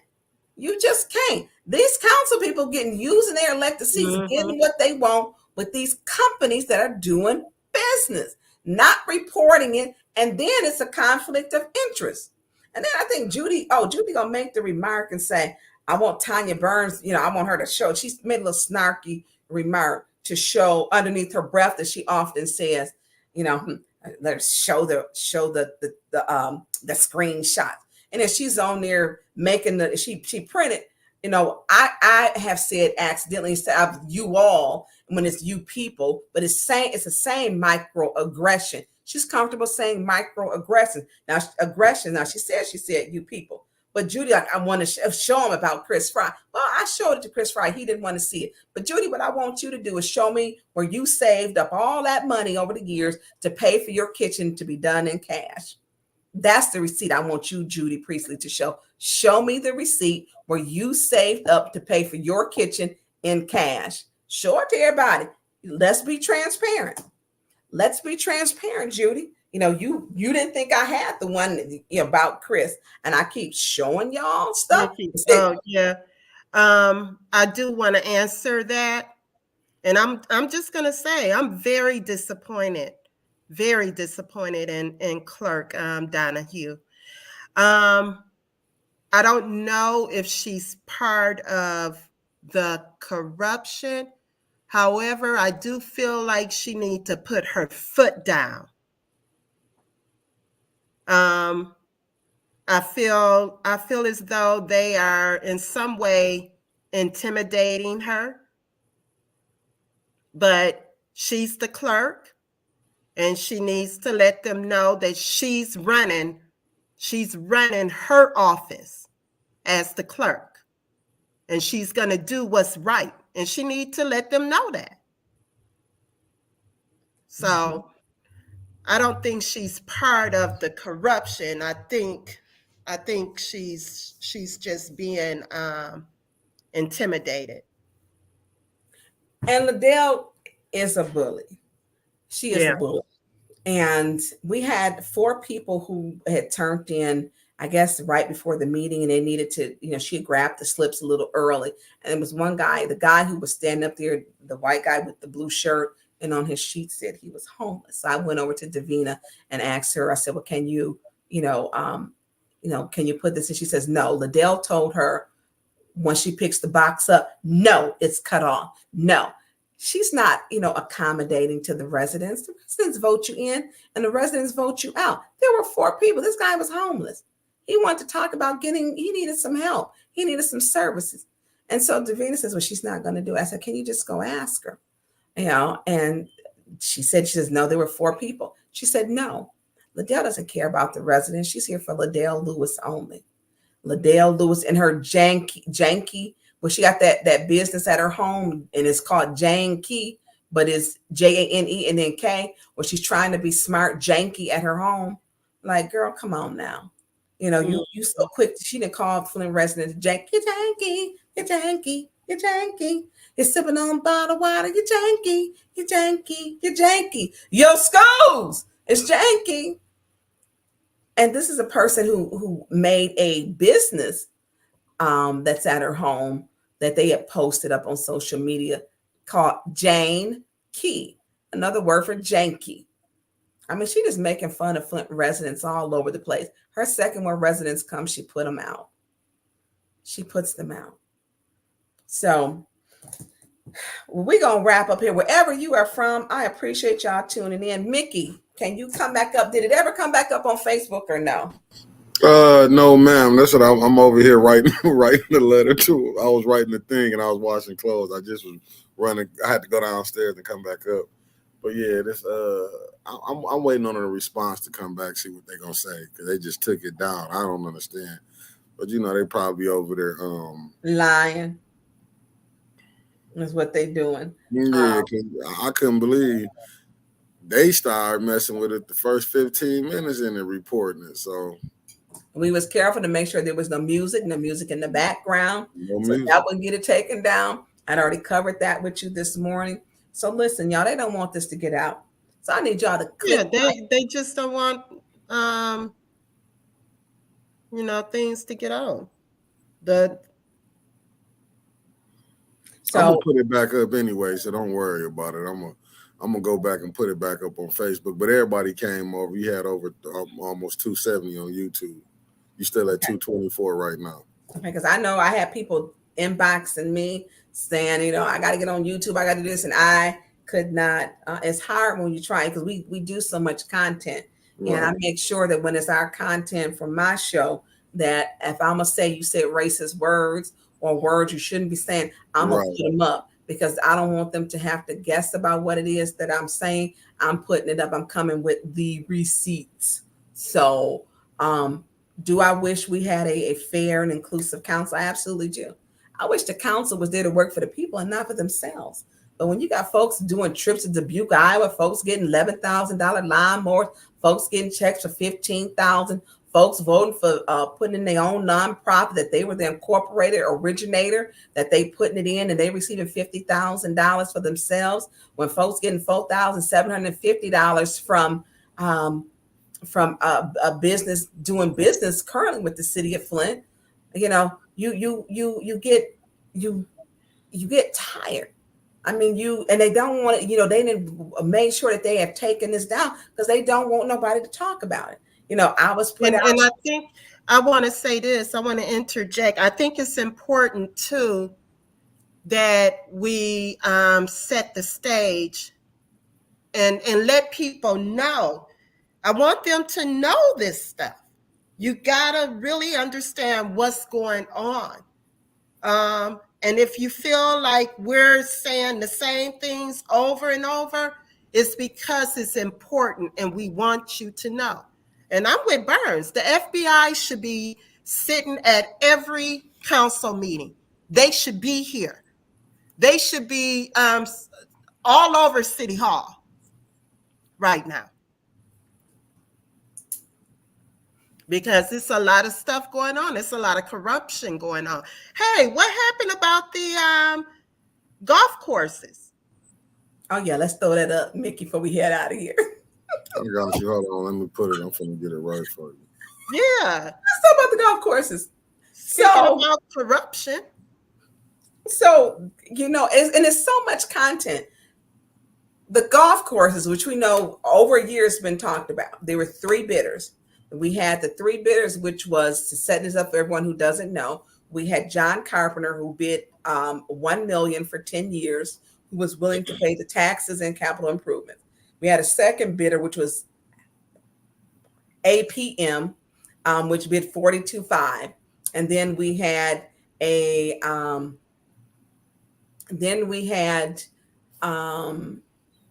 Frank Prickety's Flint something golf course, and so he had the 10-year contract where he paid $15,000 for the 2 golf clubs per year. Can I say something real quick? Yeah, Nikki, I do know who Old Gamer is. Mm-hmm. He's good. Okay. I don't know what got confused in the chat. Mm-hmm. But he's good. You know who he is too. He's good. I got you. Okay. So the golf courses, there were 3 bidders. So the bid was awarded to the second person for $42,500, and that was the bid. That was with the RFP. So, and all this is in our how you procure. Now we have violated our own purchasing. Actually, we violated. Well, I didn't. They did. The administration. So the bid went out. The company APM won the bid for $42,500. Well, last week? Frank Precatese came. They had offered him only the APM when they went to do the paperwork. They said, you know what, you won the bid, but guess what?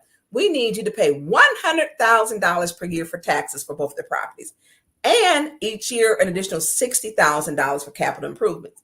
So the APM, which was not part of the bid, was asked to pay $100,000 and another $60,000 plus the $42,500 per year. That's not what the bid was for. None of that was in there. So they're negotiating back and forth. And so then he says, well, we're not going to pay that. So they go to the next, we're not going to pay that. That's not part of the procurement. That was not in the RFP, which it was not. Now, the person who actually was doing the bidding, they didn't know, was doing all of the bidding for, he knows procurement. He worked with the purchasing department for almost 25 years, which was, he worked for the city. So he understands the procurement process and the fact that they had did it incorrectly. So they go to the lowest bidder, to Frank Precatese, from his $25,000 bid, and said, hey, Frank, we need you to bring your bid up to $42,500, and we'll give you the golf courses contract. So, and we won't make you pay the $100,000 for taxes and the $60,000 for capital improvement. Well, the other company, APM, was like, hey, you didn't offer me that deal. I was the winning bidder. So when the bid, goes out. So then when Frank comes to city council and he said, hey, I'm not taking a 1-year deal. So the resolution came up. He said, I do not want a 1-year deal, which I understand because of the investment. So Frank, they offered him a 1-year deal. He didn't have to pay the $100,000 for taxes or the capital improvements for $60,000, but he was charged $42,500 for both of them. And they were going to split the $1,800 if there was to be some type of repair. So Frank said, nope. He stepped to the podium. He says, I want council to vote it down. He stood next to Clyde Edwards, who said he wanted us to vote it down. Council voted it down. Yesterday, Mayor Neely stood with Frank Precatese at the podium in his conference room, in his office, and made an announcement. So this was the announcement. The city went from being paid money to the city is paying out money. What sense does that make? Jerry, it says the new arrangement calls for the city to play Flint as a community golf club up to $72,000 in management fees in 2024, while the city would receive half of the revenues generated of the courses after expenses. Well, here was one of the problems they had stated.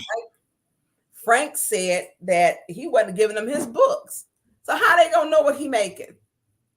And so time became of the essence here. And so what happened to the first bidder and the second bidder? Well, they're going to sue the city. Why are they suing the city? Well, I think I sent it to you, Mickey. One, we broke our own purchasing rules. They were broken and violated, and according to the Flint City Charter. Once Frank said that deal was done, it was done. If they didn't have time to go back out to bid, and I got to look it up for you, then they did not follow the process and procedure. So what happens when they break it? Well, they do what they want to do in Flint. Let's put it that way. Let me see, is this it right here? So purchasing, and it's going to be I'm trying to think. What is it? Right by. It's right above weaponizing the police is now a crime in East Lansing. If you weaponize the police in East Lansing, it's a crime. Yeah, so I didn't get to that article, which that's it. So our purchasing order, which centralized competitive bidding. All purchases and all contracts, departments and agents of the City Hall shall be made through the Division of Purchasing, except as may otherwise be provided by ordinance. All purchases and contracts for procurement which exceed a dollar amount fixed by the ordinance shall be made only pursuant to competitive bidding as prescribed by the ordinance. The city may contact only persons and firms that are equally opportunity employees and observe. Then it goes on restrictions on purchase. No purchases. Oh, that's something else different. So this was not the bidder who won it was not given the same opportunity as the other company that they chose. And so they're saying, you know what? You didn't offer us that. What is he looking for? Well, they had asked, they said, hey, Frank isn't paying the taxes. We offered to pay $42.50. That's the microaggressions that you just bring up. It's down. It would be down towards the bottom, Mickey. So what he was looking for, you said it's at the bottom of the page because that's what. No, it was right. It was right above the weaponizing the police article that I sent last night. Oh, hold up! I got to go back because you said the bunch.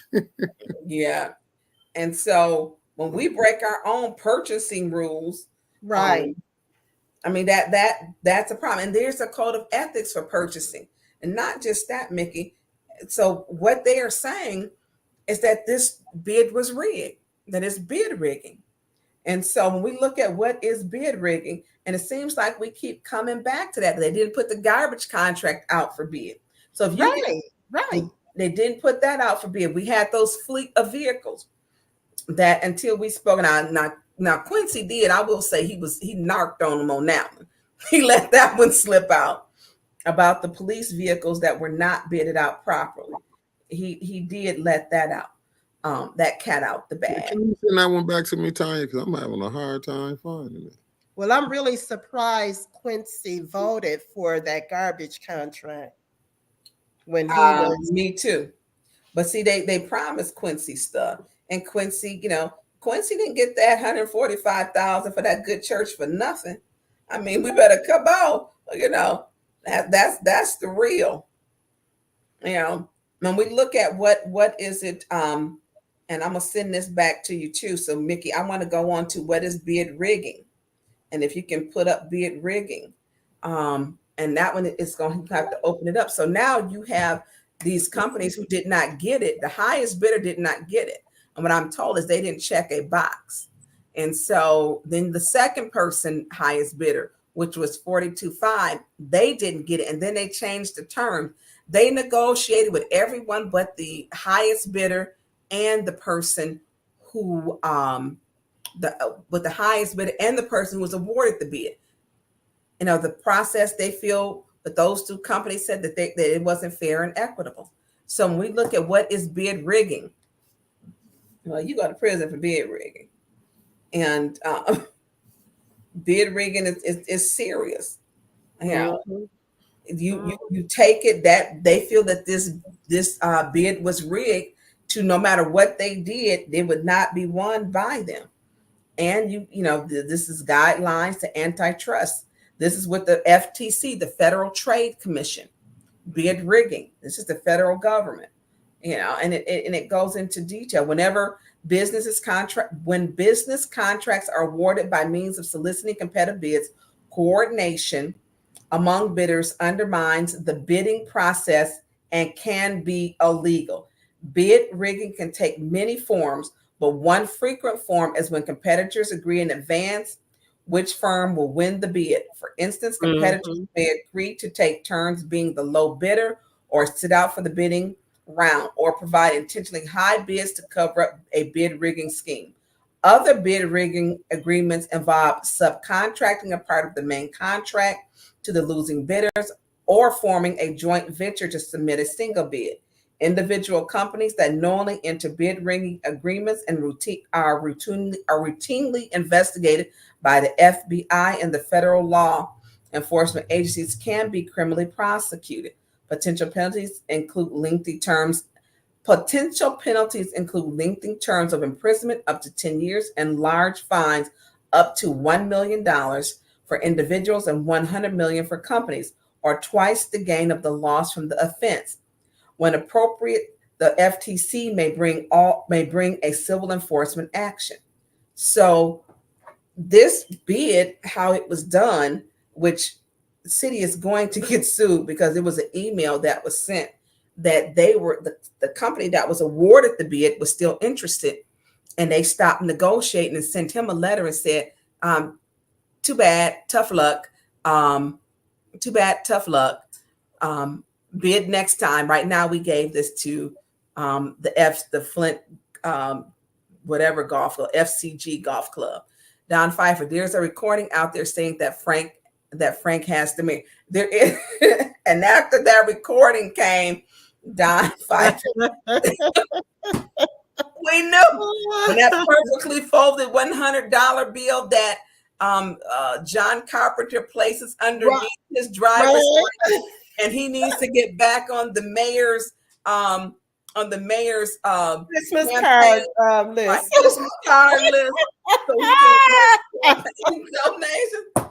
John Carpenter wasn't getting it then once that was played. Not getting it once that was played. So yeah, and the mayor's on there talking to his voice. Yeah, so you still keep that perfectly folded $100 bill underneath your driver's license? I'm like, ooh, okay. So and John Carpenter didn't get it. They didn't even reach back out to his company to say why he did not get the bid.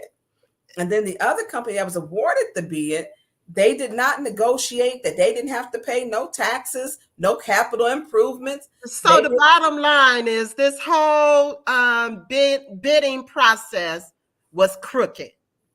Listen, this bidding process, this stinks. And then the mayor did a whole press conference about it. I'd have left that slip underneath the rug. He did a whole press conference about it. Now, I don't think this is going to come to council because he has already signed a contract. And we know that anything under $75,000, it doesn't have to come to council. And as it states in that headline, that reached a deal to be not go over $72,000 per year, which means anything at that $75,000 threshold, the mayor does not have to bring it to council. And he did a whole press conference. You got two other companies out there getting ready to sue the city. The FBI need to be running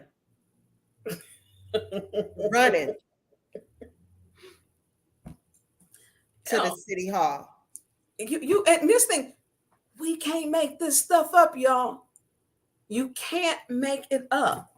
This is real. So the second company just sent, what's today? It's Saturday. I think their last email was Wednesday or Thursday, who won the bid. And told them, we're so interested. Why didn't we get the terms that you're giving this other company? Why are you negotiating? And then when we voted that, they asked us to vote it down. Frank did for that 1 year contract. He asked us to vote it. He said, there's nothing I can do with a 1 year contract. And with the amount of work and the investment, no company is going to want a 1 year contract. It's too much work. And for the investment, you need a multi-year contract. So to not have it in a single year, none of them. I mean, I would say a 5 year, because by the time you get back in and the buildings need repair, equipment needs to be upgraded, that's going to take some time. And it's not going to be done in a year. And then they said to for the profits that they're going to split. The administration said, Frank said, y'all not getting ready to see my books. So I don't, this bid, which was done and created to where the bidding process was done and the winning bid did not go to the winner of the bid. It did not go to the person who won the bid. So the proper procurement of this through the RFP was not done correctly. Don Pfeiffer put trash kind of police cars from Alcera, Opera Dollars, golf courses. How many more illegal? Don, those are just the ones we know about. You know, those are just the one. But look, you got 5 people who don't mind pushing this stuff through. And that golf course that whole deal is shady, and they're suing. Lady filed a lawsuit for leaving the first ward without representation for violating her constitutional rights. Yes, she did, because first ward is without representation. Mm-hmm. So those golf courses, we can look for that to be investigated. That's going to be a professional service contract, which does not have to come to council technically, because it's underneath the $75,000. Contract goes up to $72,000. I'm told he agreed to $60,000 per year. So we're going to have to see. What we know is it was not a contract that was approved for council's approval, period. You can't make this stuff up. You just can't. You just can't. So I'm glad you, Jerri, you brought that up. Yeah, but it just seemed like, I mean, girl, it's so much. You gotta just every day, you gotta keep notes. You just gotta make notes of everything that's happening every day, every single day. Okay, and it doesn't stop, and that's the thing. I mean, but here's the thing: they have said basically, we got the 5 votes, we got 5 people. I scratch your back, you scratch mine. You need Quincy said he was the 5th vote. He said, and if you guys notice how they do, Eva was there on Monday. Mm-hmm. But I'm sure one of them couldn't be there Wednesday. So they decided, okay, you know what? We'll just adjourn the meetings for lack of a quorum. Mm-hmm. Mm-hmm. She wasn't concerned about waiting until you got there so that she could have 5 members there to start the meeting. No, you're correct. It was already planned. It was planned. It was planned. And then she always says how she's there to do the business. Judy goes along with that. Like I said, she want me to give up the rest of my Could it be that Judy is the mastermind of a lot of everything that's going on? If they let Judy mastermind this, I mean, no. Could it be? I don't think I'm just saying. I'm playing devil's advocate here. I'm just saying. Yeah, I think that Liddell is very agenda driven. It's her agenda. Liddell is a bully. It's definitely her. I feel that is doing it. And Judy falls in line. You know, but you know, I don't know. I want to see. I want to see what Judy saved up for that kitchen, because what was it? 6 weeks before, you know, I'm hearing, you know, when she had that attorney, she had to borrow money for that one. But you got cash to pay for a kitchen, and she told Attorney Kim she paid cash to get her kitchen done. You know, she talks so much, she didn't know who she'd be talking to. So Jessica said, Mickey, please ask Ms. Burns if she's worried about or prepared for a resolution to suspend her from her elected seat. Jessica, am I worried? No, I'm not. I mean, if they're going to suspend me, they can have at it, you know. But I'm going to tell you what, they can walk me out in cuffs. They can do whatever they need to do. I don't care about a 30-day, 90-day suspension, because you cannot stop. I'm elected by. What would they be suspending you for? Because you were passing out donuts? Right. And you remember, now she gave the false censure, the fake censure, where she said I called her a wench. I didn't call her no wench, and that wouldn't be the choice word that I use. If I'm gonna cuss you or cuss you out, I'm gonna cuss you out. No, you wouldn't use wench. I would use wench. Not ever. I would not use wench. You know, I would not. And so she did say she was going to deal with me. And if she deals with me, I promise you, I'm gonna be dealing right back with them. I am going to sit in my seat. But how? I mean, yes, she's a bully. She's a bully. She is. Because how does she think she's going to deal with someone? You know, she. What is she, the principal? That part. Who she thinks she is? That part. So, and I've had a lot of people ask me, because she did make that threat. She has made it very What clear. did she say at the Ethics and Accountability Board that she's gonna Clean house. yeah, clean house? She's cleaning house. Yeah. And so all that is perfectly fine. But I'm gonna tell you But something. how she thinks she's gonna clean house? You know, look, She better go clean her I'm own excited house. about That's what she Thursday. better do. Yeah. And she better make sure she put everything in there, including that last censure which she lied about, because I'm coming for everything for her. I'm not gonna play nice. I'm coming for her. She can do it, they can do it, and all 5 of them who vote on that illegal censure, I'm coming for them too. That I ain't worried about. That I'm not even concerned about, because I was elected. Cleaning house. Right. It's right. So you can Yeah, put she me said out that if at you the want to. Ethics and Accountability Board. But Like I'm ready. like she over the council, like she Yeah. the top-notch head person in charge. Right. Listen, I'm ready for it. I'm ready and I'm prepared. So I'm fine. You know, if me speaking my truth, and if they are offended and she wants to violate my First Amendment from me having freedom of speech, if she has the audience where she tells them you cannot say certain things, you know, you're not going to take my rights. And I'm ready. Let me just say that it will play out. So she has a right to submit that. And I'm quite sure I done pissed 5 of them off, because they don't want you talking about their corruption, their crookedness, their lies.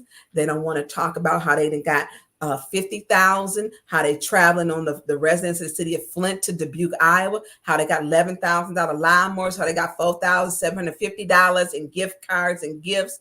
Yeah, they don't want to talk about it. How they're paying for kitchens with cash, how they're making sure if a pastor kicks you out, that he gets $50,000. This is why this podcast is so important, because you're putting this information out there and people need to know. I don't care if it's being repeated every week. It needs to be out there. People need to know what's going on, because we got it. We just got to put it out there. And that's why they got rid of Councilman Mays. That's why they censured Councilwoman Burns. That's why they censured me. And I'm sure when Councilman and the residents, it's going to be one, you or I will get suspended for something. Listen. Now, if you get suspended for passing out donuts. And let me tell you something. I'm ready. Let me just say that. I know you are. You know I'm ready. I'm ready. So I take my elected seat very serious. I take people threatening me, you know, cleaning house. Oh, I'm gonna deal with her. I'm gonna deal with her. I take the residents being. Who are you? She gonna deal with the council and deal with the residents. And I take representing the residents. I take having that her weaponizing the police in those council chambers very serious. I'm gonna speak up for the residents, and if it means I gotta go to jail, I gotta get suspended. I'm good on a suspension on that. And I'm gonna tell you, my phone been ringing so much of these residents saying this is not what she wants, and these are voters. Suspend me. I'm not going to shrink myself to make her happy. I'm not going to fix my words to where they're pleasing to her ear. When she acts crazy, when she put residents out, I'm going to correct her. And for that foolish Candace Mushat who gonna say, number one, I'm interrupting what police, girl, shut up. They need to be arresting you for taking money. She needs to shut her mouth. It's not interfering. You got a right to talk to people. He was not under arrest. You don't get to tell me. First of all, do your job, Candace Mushat, and don't worry about what I'm doing. Whatever I'm doing is my business. What you need to worry about is that 7th ward, as you support racist rhetoric and a racist who talks about Black women, because you're a complete sellout and a liar. She gonna tell people what you will not do from here, because you talk fast and you raise your voice. Don't make you right. Right. You support a racist, Candace. You support that mess. You support it and encourage it. And then went to the ethics board and told a lie that he never said anything. That girl is a demon seed, a seed of a demon. Exactly. She's the seed of a demon. And see, she doesn't want She that. gonna quit coming for me. She don't want to be connected to that. She gonna quit coming for me, Jerry, because if you want to go to the gutter, we're gonna be in the gutter together. We will be in the gutter. I'm gonna meet her at the level she's at. I'm not gonna stop you. I'm gonna meet her at the level she's at, because I don't even talk to her. Look, I don't like you, but I'm gonna do business because that's the business. But what you won't do is keep coming for me. You want to go to the gutter? I'm gonna go. I'm gonna go with you. And what you're not gonna like is where we gonna be at in the gutter. Right. Because I can take a shower and come back out of here. I'm gonna leave you where you came from. So I'm gonna say this. Is anything that you want to say, Jerry? Because when we talk about, I'm gonna do a quick wrap up. So we talked about the golf courses. We do know that those two companies have said that they will be, they're looking to, or they have actually hired attorneys. Because I've had people call and ask me, did I vote on that? No, that didn't. We voted no. We did not vote on this new contract. It was not on our last agenda. So we got the two contracts with the golf courses. We've got the $50,000 that Liddell was the incorporator and originator of her own nonprofit that she voted on. And Mickey, there was an article before we go with the Connecticut people. Who the city council who voted on their own council stuff, and they voted on their own council stuff, and I mean you can't make this stuff up. That's the sad part. So what is this that someone called and asked me, was Candace using her ward account to give some of her neighborhood associations, $2,000? Now, I did go in. We were given $30,000. I did go in and look at that budget. However, we had not approved that yet. That was in the ARPA budget. But if you look at the budget, the ARPA budget report, we have not approved that resolution yet. And I'm going to be quite honest with you. That's one of the reasons why I did not vote to approve the ARPA budget. We shouldn't have $30,000 in our ward accounts. Well, she's got it now that she's spending it, which will look. Well, no, we hadn't approved it. So how is she spending on it when we have not approved that? You know, I had asked Davina how it's supposed to come to it, I guess, on how, but if she has sent them out, I want to know how that was sent out. Right. I want to know how that was sent out. If she has received that, 7th Ward needs to be questioning, and we should be questioning. Everybody should be questioning. And everybody should be concerned, because absolutely. I didn't vote on that. I thought that was too much money to be given each ward. Mm-hmm.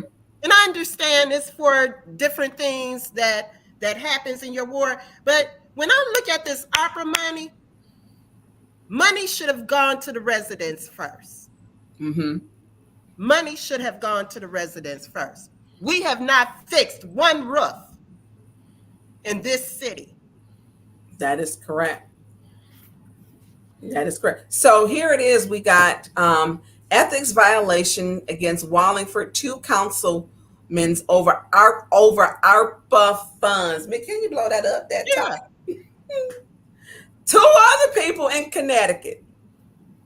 The Wallingford Board of Ethics found a councilman violated the town's code of ethics when he pushed for $182,000 in American Rescue Plan's ARPA dollars to be allocated to a nonprofit organization where he served as an officer. Liddell Lewis is the incorporator. She was the officer before too. Right. You can't make this up. Candace Mouchette. She's an officer of hers, and she incorporated her nonprofit. You can't make You know what? up. It was suggested that we might need to go to DC to go to the FBI headquarters. A Department of Justice. See, look Oh, at yeah. people laughing. I said, I got a house phone. I have a house phone. People was like, when everybody AT&T was out, my house phone still worked. I don't know who they done them telemarketers with them polls because it's voting time coming up. So you get those polls. But it was suggested again, say what? It was suggested that we take a trip to DC and go to the FBI ourselves. That's a good idea. My sister lives in Upper Marlboro, Maryland. My sister lives in Silver Springs. Hey, I'm always game to go to that. Do that, Jerry. I like that idea. We should, because you know what? We are not getting any traction here, or that we know of. I mean, if residents aren't, and they're not getting any relief. They using all kind of money for themselves. No place but Flint that this stuff is happening. No place but Flint. Listen, road trip. Field trip.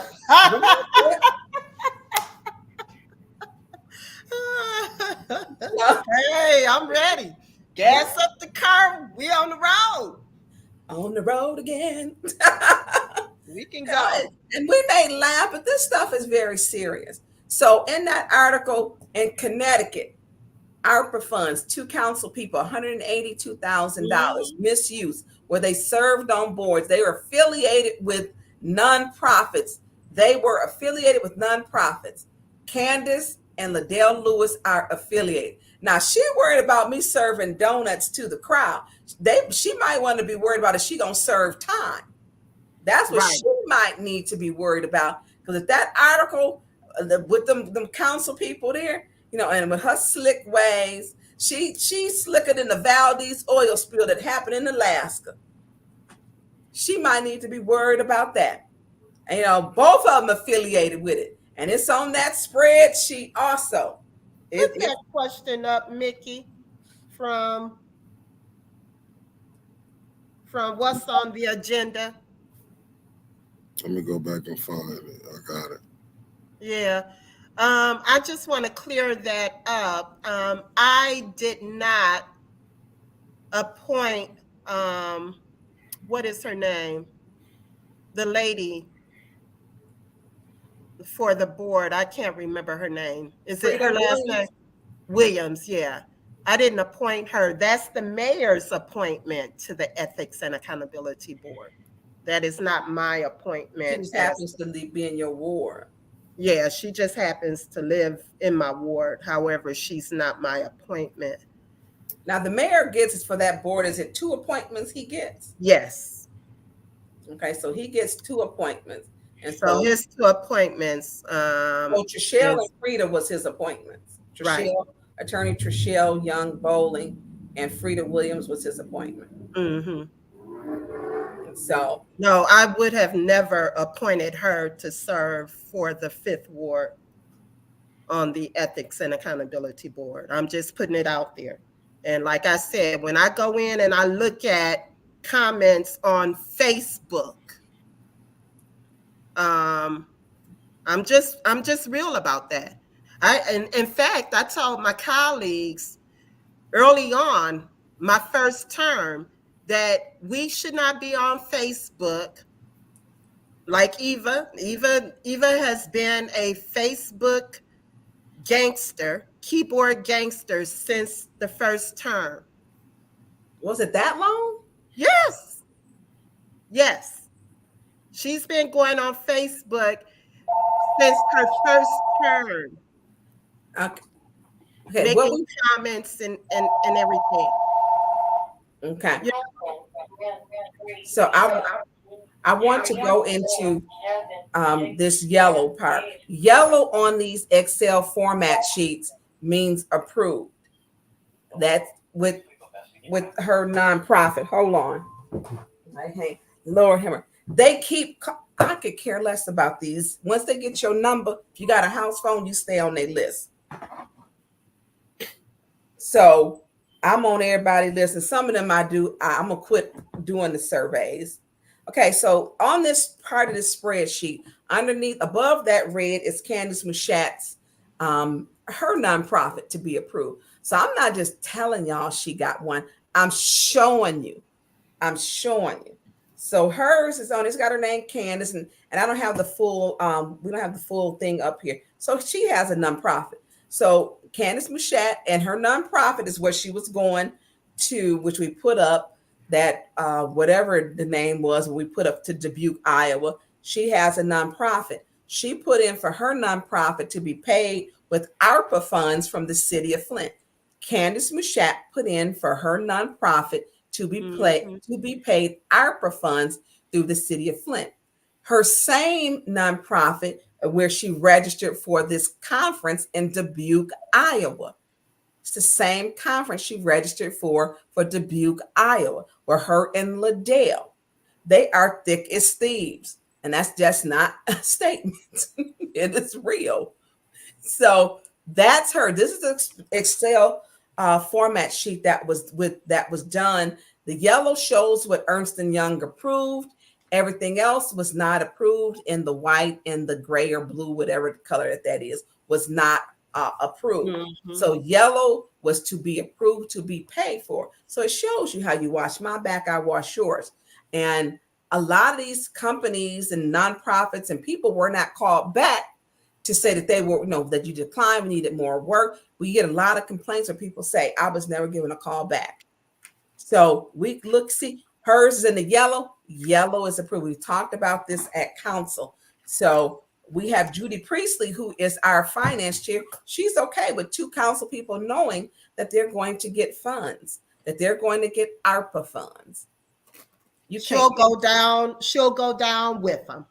Well, road trip to the DOJ.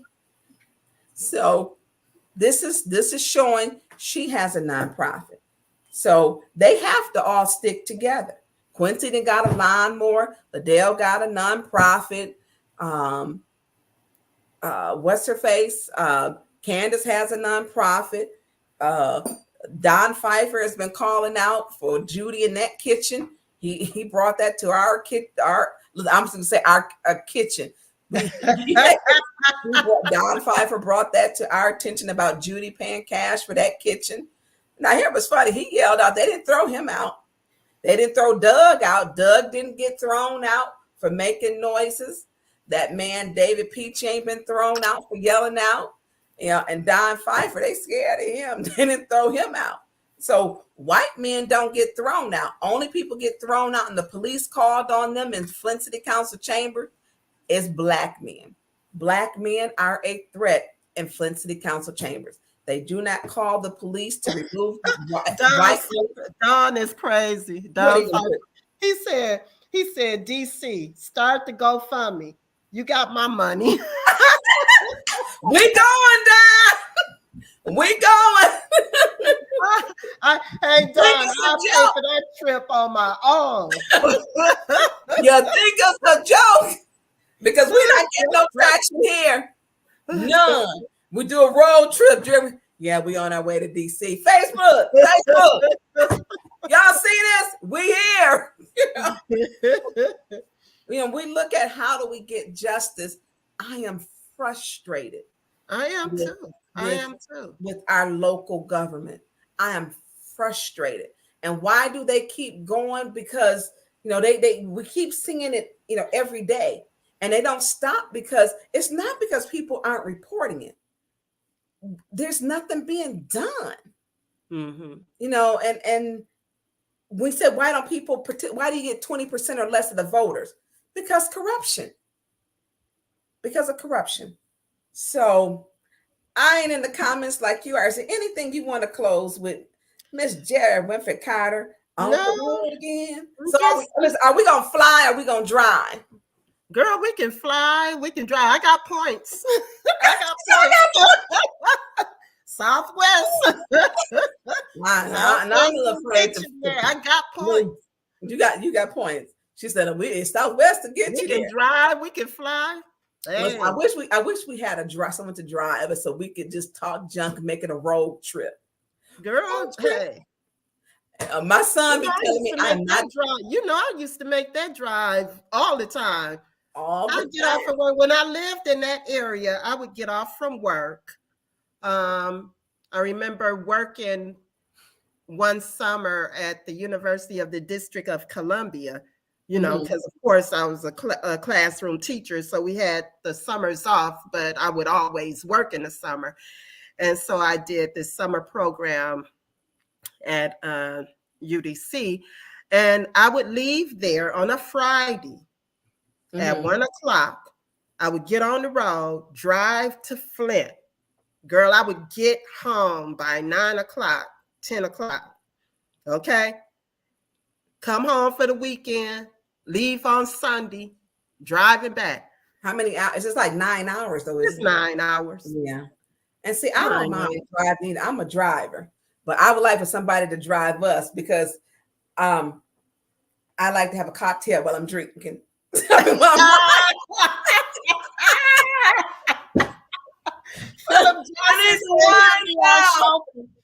said he'll be our chauffeur.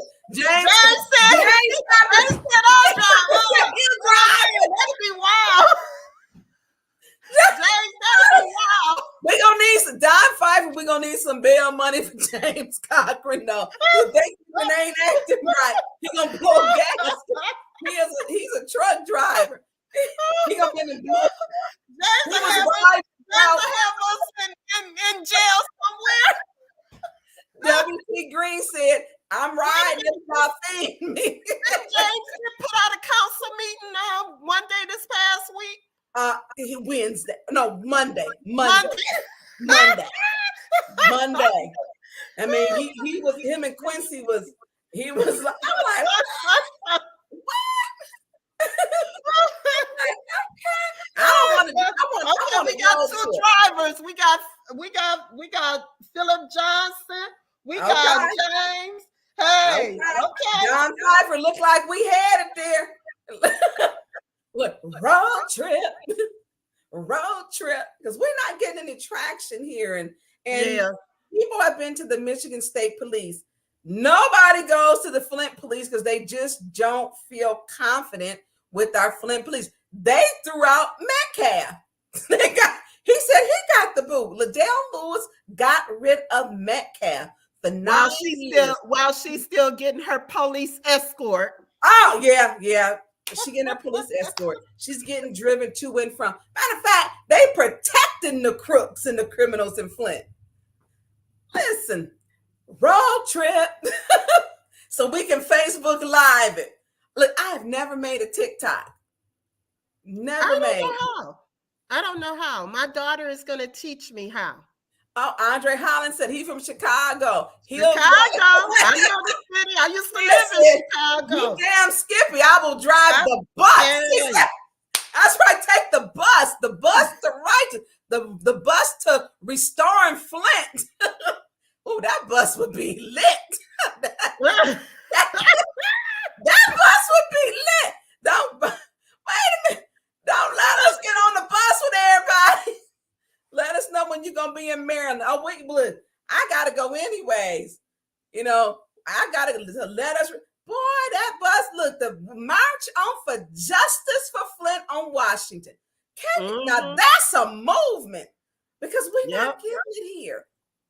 We're not getting it here. We just not getting it. Man, don't get me on no bus. Well, yes, I had a cocktail. You have a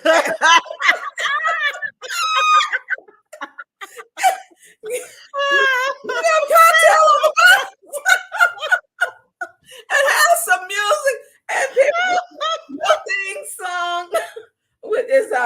Big Sean. That night was funny, girl. That night was funny.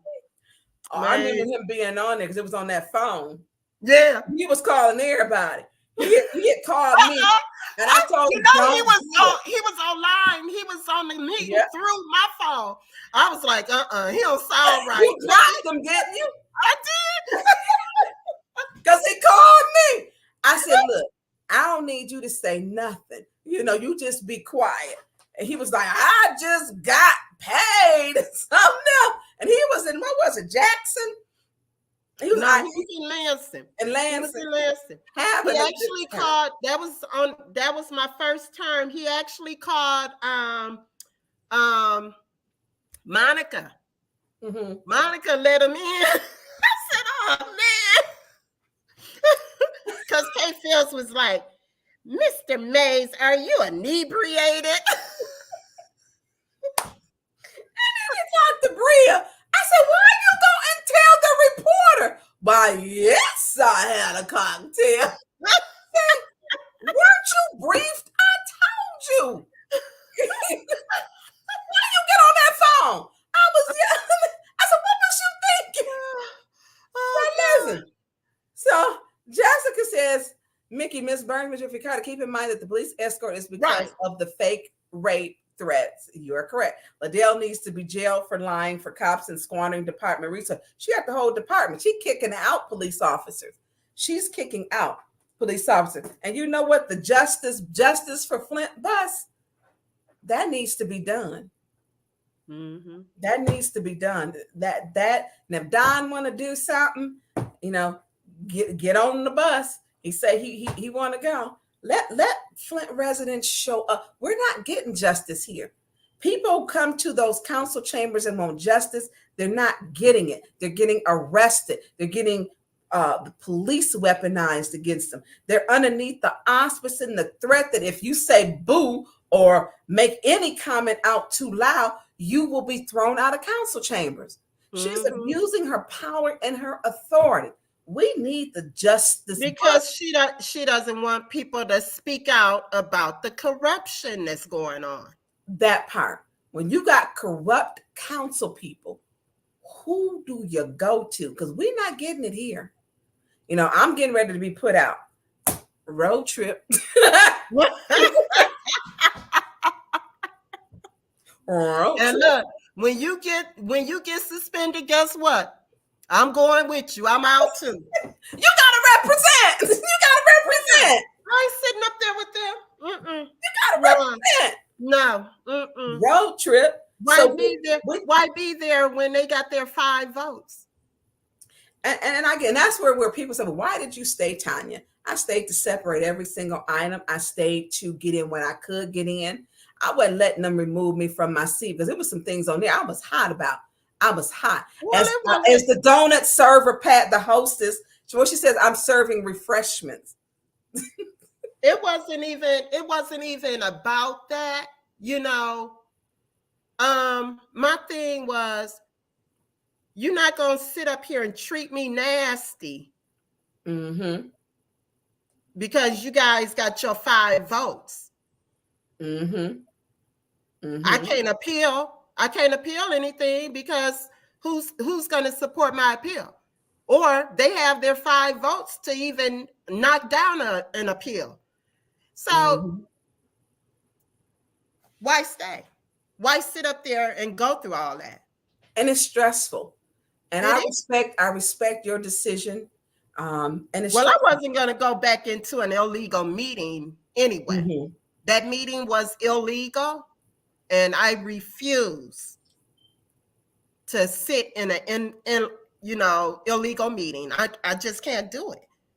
Well, she says she's going to deal with me, the nasty woman, and I encourage her to. But she has no grounds to deal with you. Oh, she made it up before she lied. Were you in the council meeting at the time? No. They wanted to know why was Candace. Why is the councilwoman not in her seat? Why is she not in her seat? I know. Look, suspend me. Do what you need to do, Liddell. I'm calling you bluff. Do it. So what is this? High school? Right. That part. Do it. Justice bus to the Department of Justice. We need to be headed there, and we need, I don't know, James Cochran get a little voice, so they don't, we don't want him to get in trouble down there because he be about that life. he shows up to those meetings every week. So does the other young man, Jay Nino. He shows up to those meetings. So they're frustrated. They aren't getting any justice here. And the people who show up. So I'm all for it, and like I said, this is for the community. So when the community, you're telling us what you want, I can absolutely do that. I can, looks like I might be having some time off because she said she's going to deal with me. Okay, well, deal with me. You're going to give me a week, you're going to give me 30 days, whatever it is. I don't care at this point. What I won't do is be silenced because I'm going to activate myself to my voice. Right. I'm going to say what I got to say. Who That's are right. you? And you're not taking my First Amendment right. You are a nasty woman, Liddell Lewis, and so is Candace, and they're both habitual pathological liars who have non-profits that they are receiving money from that originated in them names, just like the 2 council members in Connecticut. So anything you want to close with, Ms. Jerri Winfrey-Carter, because Mickey probably sick of us. Thank you for the invitation to be on your show. I really had a good time. This show is needed because you do get the word out there. You let the people know what's going on. It's very hard sitting up there among the people that we sit with on that council. It's hard. It's hard. The spirit is bad. The energy is draining. I mean, the next day after a council meeting, I can't even maintain. I can't even, operate. It's like I'm still like walking around in a daze like, wow, that was the worst. And it keeps getting worse. Yeah. It is a form of post-traumatic stress disorder.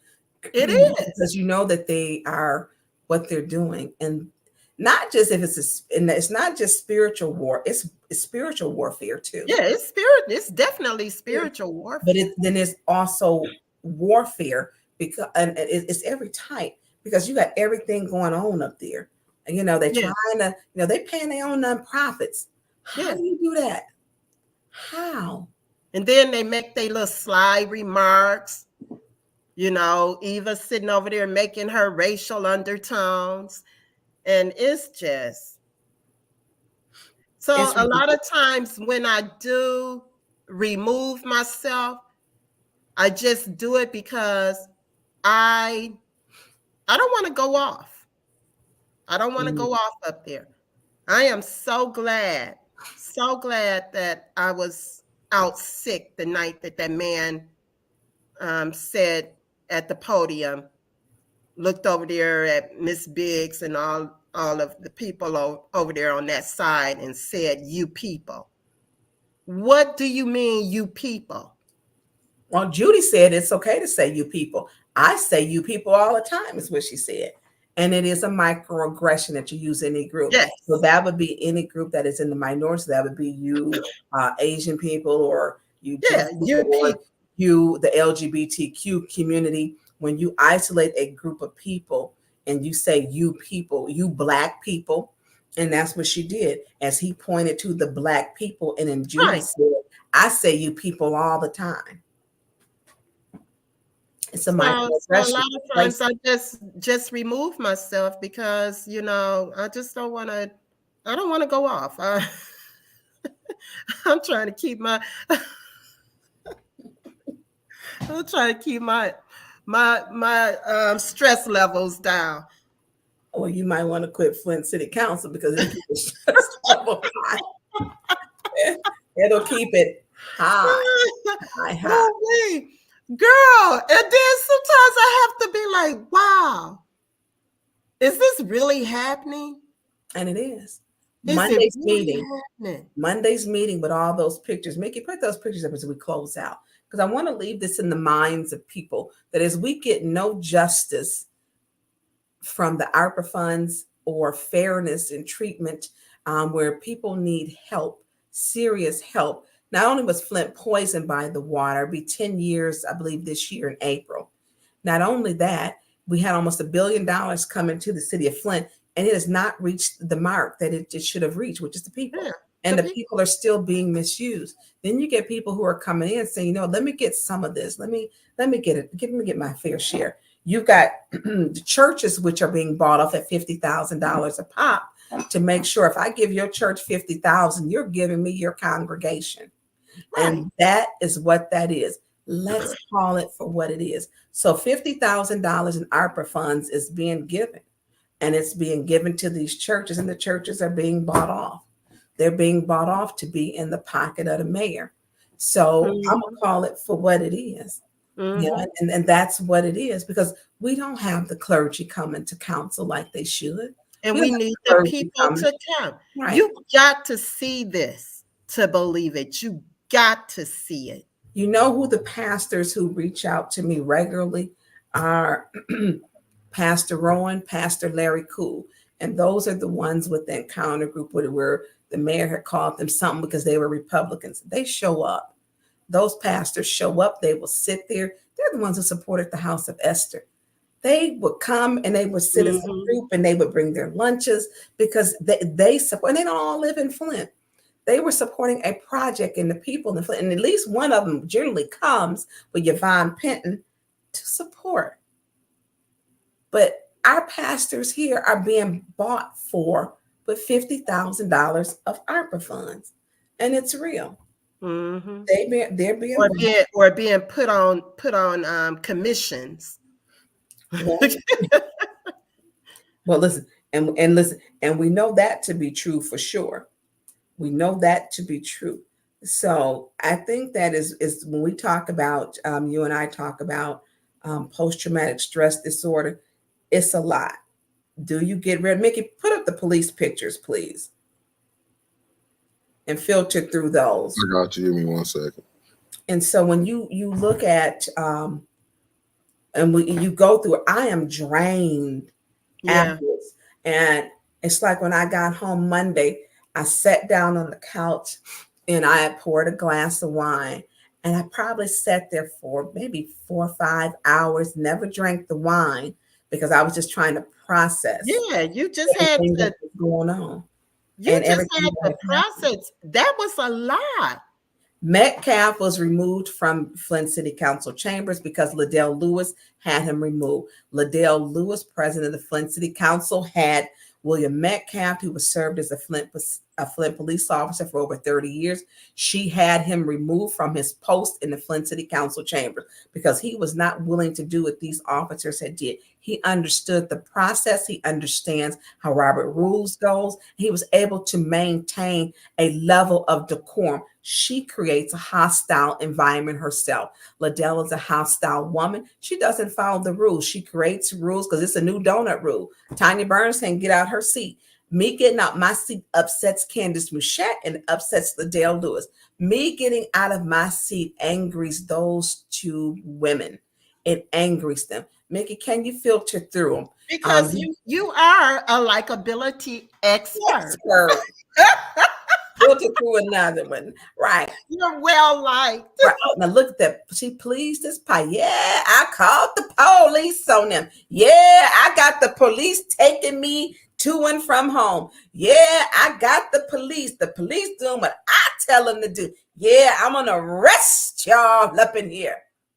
Yes, I am. Now look at right there, and that ain't even all of them. Look at Quincy. He back there talking to the police too. He back there too, talking to him. Just look out.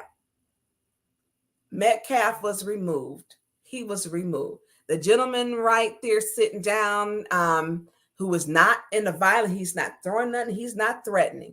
And you got to call 11 police officers to come in here when you weaponize the police against the residents because they upset because you are giving yourself $50,000 to your own nonprofit that you incorporated. That is a fact. I put the documents up. This is what people need to be mad about. That you can't express how you feel if you angry when you know that what they doing isn't right. When we don't get the protection from what they consider to be the prosecutor, from the Michigan State Police, from the Flint Police, when they are breaking the law, when they are breaking our code of ethics and not disclosing that they are affiliated with these nonprofits. And Liddell should be recusing herself from voting. She should be recusing herself. She should be recusing herself. And so when they don't get justice, how do you get justice? Look like we got to do the trip to Washington, because we're not getting it here. We're not getting it here. Mickey, I want to thank you today for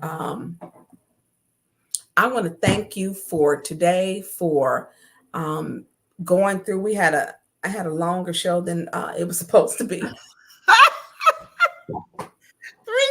hours. We've been on here for 3 hours. Girl, we like a docu-series.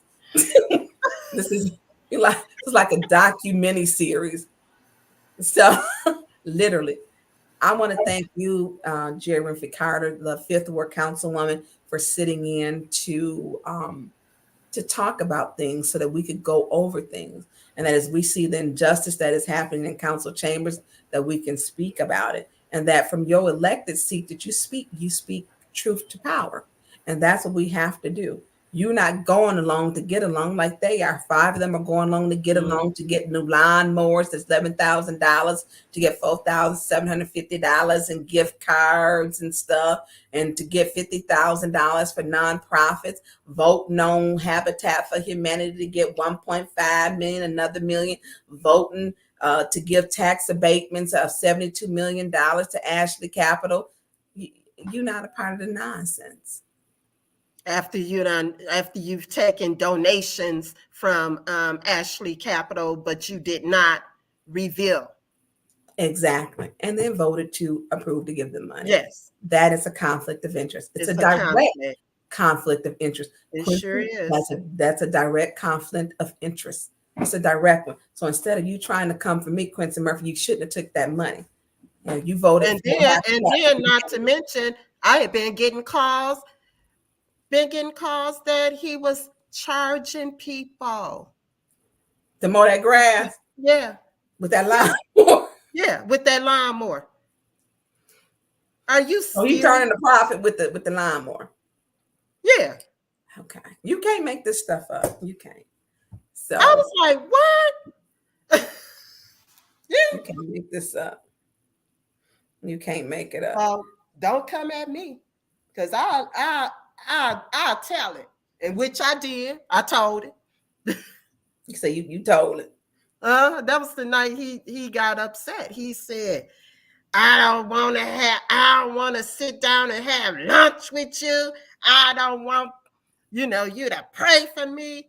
That night he got upset and said all that. Well, he sure was, man. I'm like, well, he's very animated. Yeah. Very animated.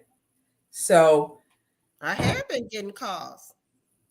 Well, he took that free lawnmower and he turned into profit on it. Mm-hmm. So, well, I want everybody to enjoy your weekend. James Cochran, we might be taking you up on driving us, but we gotta he drives over the road, so a nice little trip down there would be kind. Actually, I'd like to take a motor home. But like I said, maybe keep it a little small. You take a motor home, rent us one, drive down there. That'd be a nice little trip. So I appreciate each and every person who has taken the time to come on here. If you could donate to 810 News Media Group, that is the Cash App. That's the $ 810 News Media Group. We had over 200 people. We give $5 a piece. $5 a piece. This will keep the lights on so we can continue to bring you programming with facts. That's Cash App $ 810 News Media Group. If you want to donate more than $5, it would be greatly appreciated. The Cash App number is $ 810 News Media Group. let's do something great for Flint, y'all. And I appreciate each and everybody that is on here. I don't know if Mickey ever got Facebook back up, but you're going to reload it back to Facebook. Yeah, I'm going to put it up because I can go on. I just think they suspended the people in the chat and they kicked them out because I'm going on there. It's on there right now. Was the chat wow? I don't think the chat got wow. I don't think they did, but I'm on here right now. And it got it back up, but it's this is, you know, I don't know if it's letting the people in the chat back on. Okay, Mickey, anything you want to say? No, I'm good. In council, can't nobody talk. The residents can't talk. What you need to say here, you can't talk at council. You're gonna get put out. You'll get put out. For sure. You're gonna get the po-po calling. One of the police probably on the street. 11 of them was in the Flint City Council chamber. That's embarrassing. That's embarrassing that Chief Green is allowing her to weaponize the police against the residents because she can't chair a good meeting. And then she gets a ride home. Right, top of it. They pick her up and they take her home. What a country! What a country! And so for any and everybody out there, we appreciate you spending the time. I apologize, Mickey, for Jerri Winfrey-Carter making this go for 3 hours. No, Jerry made us go for 3. Okay. Now, Mickey, you know I don't talk that much, right? Yes, ma'am. Yes, ma'am. I say what I gotta say, and I drop it, and that's it. I don't put all the condiments. I'm a meat and potatoes girl, okay? Yes, I don't ma'am. have all the condiments and all that to it. I don't add all that. But it was truth today, so you know it's all good. It was. It was. And hopefully this next week will be kind of light because I'm looking to take a weekend off to where I can just sit back and exhale. But dang it, if they don't do dumb stuff every week that you can't let it slide. Well, you won't be taking no weekend off. Hey, no. Mickey, I appreciate you today. I know I heard you made a little joke that I sent you a lot of stuff that we must be on here all day. Yes, ma'am. Mickey. Yes, ma'am. You out. You know I'll ride with you. You know I ain't tripping. I got you, Ted. I gave you a time cutoff, Burns. I should have said, okay, Burns, 1 hour. I'm on here 3 hours after. She gonna blame me. She's still talking, Mickey. Who talking? She don't talk. She been talking, because she can't talk at council. Don't go to jail if you talk there. Right. Especially when they kick them new rules in on y'all. I can't use my voice. Right. I have to talk at a low tone. and a tone that's soothing to them. Everybody get out of here with that. Anyway, Mickey, tell Nikki we sorry we took her other half for this long. Oh man, she knocked out. She went back to sleep. I'm not mad at Nikki. I'm not mad. Well, I want everybody to have an absolutely wonderful, fabulous Saturday. I'm gonna try to do the same. People were inboxing, calling, and texting. I appreciate y'all helping, and we could not do this without all of you. And I couldn't do without you, Mickey, every week because how I move and flow is really kind of different. And as we were going through this tonight, and Mickey got some new stuff to put up too. Look at her. She's talking again. He was Johnny on the spot. I gotta thank Mickey. Mickey was flowing. I was inboxing Mickey stuff. Mickey was like, ha. He was catching it. He was critically thinking. Let me get off of here. Listen, y'all have a good weekend. Miss Jerri Winfrey-Carter, I'll see you in a little bit. Right. Thank you. Listen, y'all have a happy Black History Month and enjoy your Saturday. See y'all the next time. Peace.